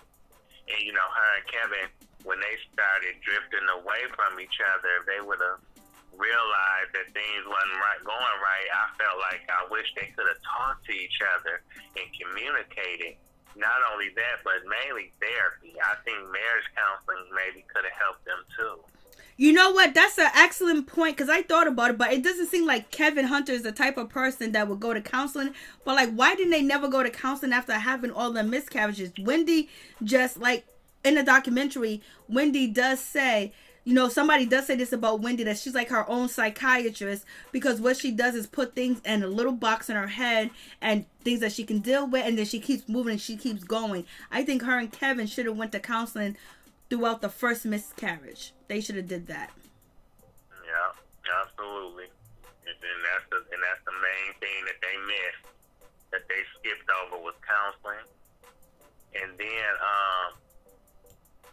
Kevin and I like the way that Kevin, you know, was protecting her, looked out for her, but unfortunately, that didn't translate to being a faithful, mature man like he should have been. He was good when it came, being a man of steel, being her arm, being her right being her enforcer. But when it came to being a husband, he didn't do a good job. Yep. Is there anything else you need to add?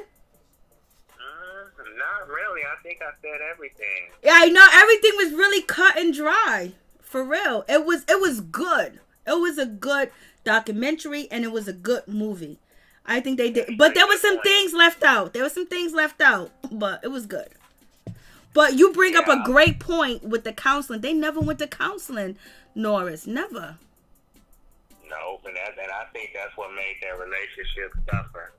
That's when things started going downhill after that baby. After they finally had that baby, this when you think things could have brought them closer. Unfortunately, she got caught up in work and he couldn't handle it.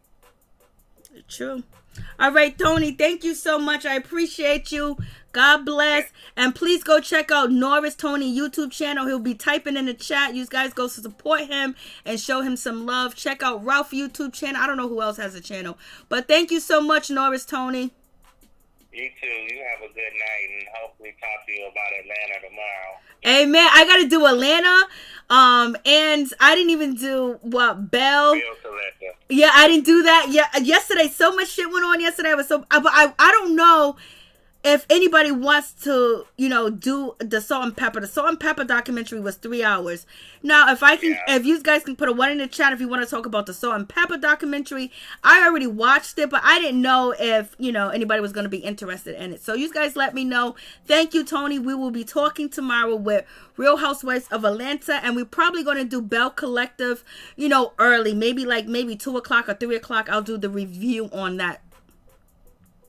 Okay. Did you watch it? No, I ain't watched none of them episodes. I be going by your review. That's how I know about it. You're so sweet. I love you, Tony. Good night. Yes, good night to you too. Thank you. Peace. Yes, we got to say R.I.P. Rest in power to Cicely Tyson. She's a magnificent, wonderful actress. She has so many different awards.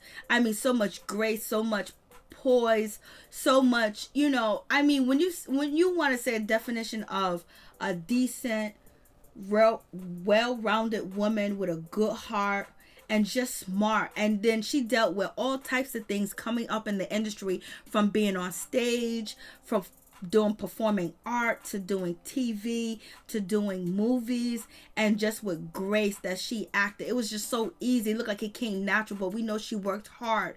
We know she had to put up with a lot of things to get to where she was going, because she started working back. And she started working back before I was even born. And if you guys go to my community wall, I list all her accomplishments. I don't know them by heart, but, she did so much. She was working for years. She was working, my God. She's been ever since she started working. She ain't never stopped. She was actually still working, from 2015 to 2020. She was doing all types of things. She had so many different roles on TV shows. She was on The Roots. The Roots, they made us watch The Roots in school. She played Coretta Scott King, Martin Luther King's wife. She was a lead actress in so many different movies and films. And she was just absolutely excellent. She had the NAACP Award, Emmy Awards, Outstanding Supporting Actress. She did Miss Jane Pittman, 1974. What else did she do? Longest Living Confederate Widow Tells All, 19, I believe. And then she did Diary of a Mad Black Woman. And Jodeci killed the soundtrack to that song. She played in The Help, How to Get Away with Murder from 2015 to 2020, Fried Green Tomatoes. She played so many different, I can't even name. She has a career for over 40 years in the business. And, over 40 years, She made her debut in a small role in the film in 1957. 1957 she started in her debut. 1957, yo, that was when, my mother was born. 1957, like, damn, she's been working for a long time. She worked alongside of Sidney Poitier. She worked with comedians. The Last Angry Man, A Man Called Adam, and The Heart is a Lonely Hunt. She did so much. She's been working for years. And it wasn't easy. And then being a dark-skinned woman, being a black woman, and coming in that industry and just, basically making herself known. And she was absolutely shit. If you want to get down to it, I'll say she was perfect. If you want to be, and she's a legend. She's one of our legends that our kids, our grandkids need to know, and we need to know. She did a whole lot. I can't even list. She was even on Law and Order. You guys already know I love Law and Order. She was on Law and Order. She was on Sweet Justice. She did so much. It's just so much that she did that is just immaculate. And she played in The Dark of the Moon, I believe, too, as well. She did so much. And she was in 1961. She played one of the original cast members in the Blacks, which ran for 2 years too as well. I just can't even remember all the things that she did. I mean, she was absolutely excellent. Hey, Hickerson, I hope I said La Price. Thank you for calling in. Thank you, Norris Tony, for calling in. I do appreciate it. We be up late. A class act. Yes. She was on Broadway. Yes, Rashida Libra. She did so much. And she carried herself well. She didn't have to do none of that other stuff. Like, this woman was absolutely legendary. And she was absolutely an icon. And, I don't know if we ever gonna get another one, And I don't know if she passed. She passed on Thursday. Some people said that, she took a shot. I don't know. A preventative shot so she wouldn't contact the Rona, allegedly, and she was admitted into the hospital. Same thing that happened with Larry King. He was admitted to the hospital because he had corona, and then boom. And I know, it's just so much. I mean, she was just absolutely legendary. I mean, she played her roles. You can't get no better than her. You can't get no better than her. I will try to be here, but I am a lot to say about Bell Collective.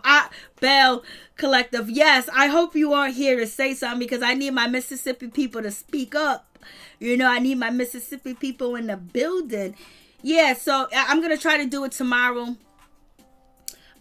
Before, Real Housewives of Atlanta. Try to do it early and then do Real Housewives of Atlanta review. Because Real Housewives of Atlanta is supposed to be off the chain. But Wendy Williams, documentary and movie was good. She did leave a whole lot of stuff out. She left a whole lot of people out because if she really wanted to, she could put a whole lot more celebrities in. But it is what it is. And I really do appreciate you guys coming through. That makes me hot. That is a whole nother story. Yes, it is. And I posted to my community wall about that type of stuff, that preventative measures that they have been giving people from a long time ago and blah, blah, blah. It's on my community wall. Just got to scroll down and you'll see it. Thank you guys so much for coming through. I really do appreciate y'all for coming through. Please hit that like button. Thank you for the support. Bless each and every one of y'all. And thank you. Power to the people. Power to yourself. And also, I just really do appreciate y'all. For real. Facts. All day, every day. Everybody that's here. Everybody that's in the comment talking and making the review and everything even much better. Your comments and the things that you say and the things that you add on only adds to the review that I am giving. So you guys are a part of that, and I appreciate you guys taking the time to be a part of that, because you don't have to be. You could be doing anything else. You could be on somebody else's channel. You could be watching TV. You could be getting it on. You could be cooking. You could be eating. You could be doing something else. You could be listening to music. But I appreciate that you guys took the time to spend time with each other and me too as well. Yes, rest in peace. For real, for real. Let her rest in peace. I mean, why you got Paul? Don't say Paul Mooney passed away. I can't deal with that tonight. And the situation with Tiny and T.I., that shit really threw me the hell off. Like, I had to clean my spirit talking about that shit. That shit is kind of like crazy. So there's a lot of crazy shit going on. So just make sure you guys save your energy, clean your energy, listen to some gospel music, listen to some soul music, listen to some funk music. If you got any type of different incense or things like that, just,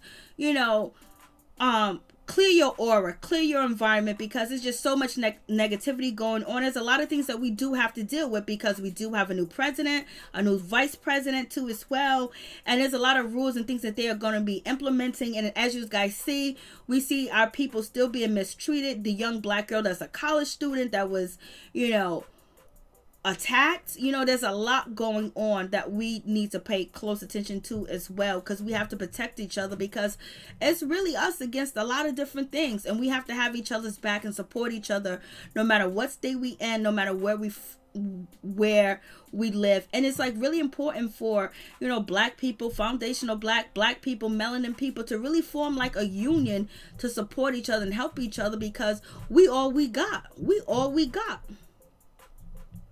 Yeah, read the Bible. That's it, right. We all we got. And especially with all the, I mentioned it before, 11 million, people that are going to make citizens. That's going to be hard on a lot of us too as well. Whether it's hard on you at work or hard on you in your community, your neighborhood, services, just different things. And, just different things, when they say, affirmative action, that don't stand for people of color anymore, people that are foundational black, people that have melanin. There's a lot of different things. So it's very important for us to stick together, and also our brothers and sisters that are from different races and different nationalities, to also be a part and protect and help too as well. You guys been seeing the battle that our people have been going through for years, and the struggles and things that we have to do just to get to where we need to get. I mean, we have to make sure we're better than anything that exists to actually make it, unless you're lucky, you get a silver spoon, or somebody give you a free ride, or you have to do something strange for an opportunity. So we need to help each other and stick by each other. And also, we as human, as people, have to just stand up and say, this is wrong. Maybe you don't look like me. Maybe we don't have the same religion. Maybe we don't come from the same place. But what's happening to you is wrong, and it could possibly happen to me. So you guys stay up, stay woke. Damn it. Not you too, 2021. I know. It's the unexpected, because 2020 was really a tough year for us. Tough year. Every time you turn on the news, or you turn on the internet, you turn on anything, you could see our people in the streets getting attacked and getting hurt, and nobody has paid for any of that. Nothing has happened. Nobody. That tells you something. And even though I know a lot of people that don't like Megan, but damn, look what happened to her. And it's just like, she's a big joke. Whether, if you believe she's telling the truth or lying. What if that was your daughter, And then, you got the situation going on with Tiny and T.I. What if your people was in contact? Is it true? Is it not? You have to really decipher through what's true and what's not true, because as we know, some of us will be like, what? I couldn't even imagine lying about something. I couldn't even imagine making up a huge, big story and lying on somebody and being like, it's okay. And we have seen this over and over when it comes to the media, when it comes to kidnappings, when it comes to so many different things. We find out, oh, this person lied, this and that, and then on top of that, there's people that are really hurting. There's people that really been through things and trying to get some support and actually speak up, and they don't get it. So just make sure you clean your energy, whatever you do for your religion, whatever you do for solace, whatever you do to clean your aura, and just make sure you have good vibration. Do that, because it's really ugly. It's really ugly out here. For real. She can't get over 200 at this time of night. Oh, thank you so much, Rashida Libra. I really do appreciate you, for real. That's why I don't want that. For real, that I ain't even going there, Mo. That's not even an option. I got religious papers. Wendy was dipping and doing it out here in these streets. Wendy was not playing around. She was getting under everybody's skin. She was getting it all. You know, she was getting it from the tabloids, and people just came to Wendy. And then, you know, her being connected, you know, Wendy was in the bathroom getting high, and somebody said, you know about Total? And she was like, word, tell me what's up. She got it all. She got it all. They gave her that information. And now, all she do is collect all information and sift through what she wants to talk about. She likes them thugs. She does. And Kevin could have did better. That I think it was a good point that Norris Tony made. They needed to get some counseling. They didn't get no counseling, but a lot of people don't believe in counseling. A lot of people don't believe in none of that stuff. You know, now it's different. People are aware of mental illness. People are aware of, you know, sometimes you need to talk to somebody. Sometimes you need to let it out, you know. So it is what it is. Oh, I'm sorry to hear that, Major, but I understand. Nope, don't do it. Unless, you know, it's advised to you or whatever you think is good for yourself, then you do it for yourself. I don't want to be giving out no advice like like I'm a doctor. What's the story? I don't know. Oh, Total? Oh, that's a whole nother story with Total. I can't believe Total just shit went bad. Puffy hasn't been taking care of none of, he hasn't took care of none of his orders since the beginning. Them poor people. At one point in time, like everybody had something to say about how they got screwed over at Bad Boy Records. Lord have mercy. Well, she was calling them, she was saying that they're from the projects, they're from the hood, they're broke, because she was like, Puffy paid them. So the word on the street was they wasn't getting paid from Puffy. Puffy wasn't paying them. They may have been riding around in nice cars and nice clothes, but they wasn't getting paid. And, you know, recently there was a situation with one of the girls from Total.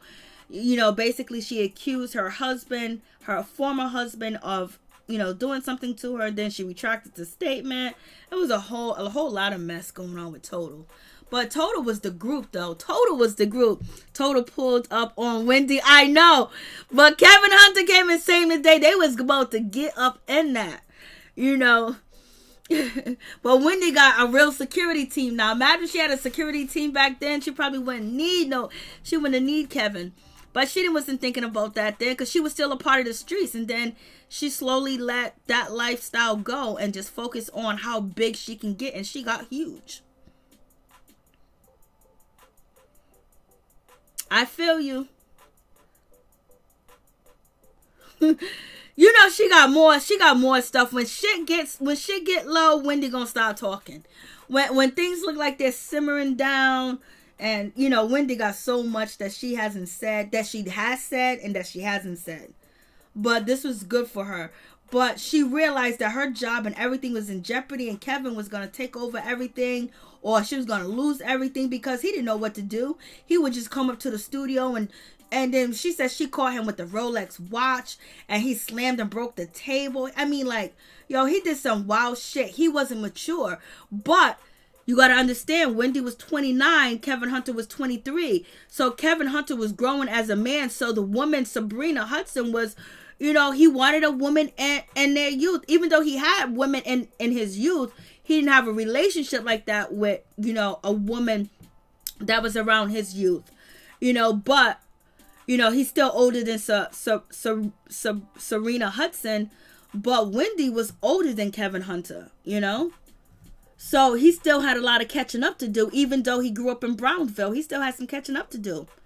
And Wendy had cut that off. And he was still out there partying and chilling. Wendy was like, I don't want that shit at my house. You should have made a separate room somewhere, build a whole nother, you know, part to the house, and have that be his clubhouse right there on your property. Y'all should have got a bigger house somewhere, had his clubhouse on your property, whatever the case may be, to keep an eye, have cameras in that mother sucker, so you'll know exactly what he was doing. See how people react? Cottonmouth Wendy. Come on, Ralph. Ralph is a mess. Ralph. I gotta let you. You too much. All right, Tamika, and to see how people react. Yeah. So thank you guys so much. Peace and love, baby. Blessings, healing, and health and protection to all my peeps and my people, and to everybody in the chat. Stay woke, keep your head up, and just make sure you always take time for yourself.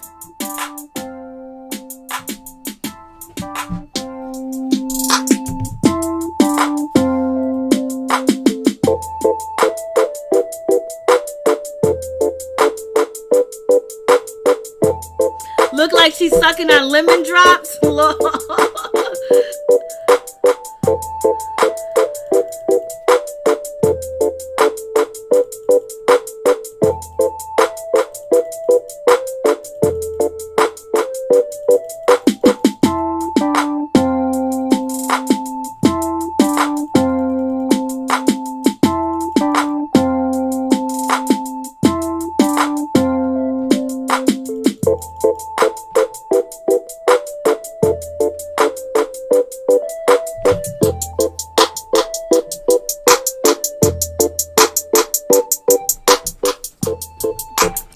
Thank you so much for liking the video. I do appreciate it. Please like, comment, subscribe, share the video. It'll be greatly appreciated from the bottom of my heart. Peep Squad is in the building, baby.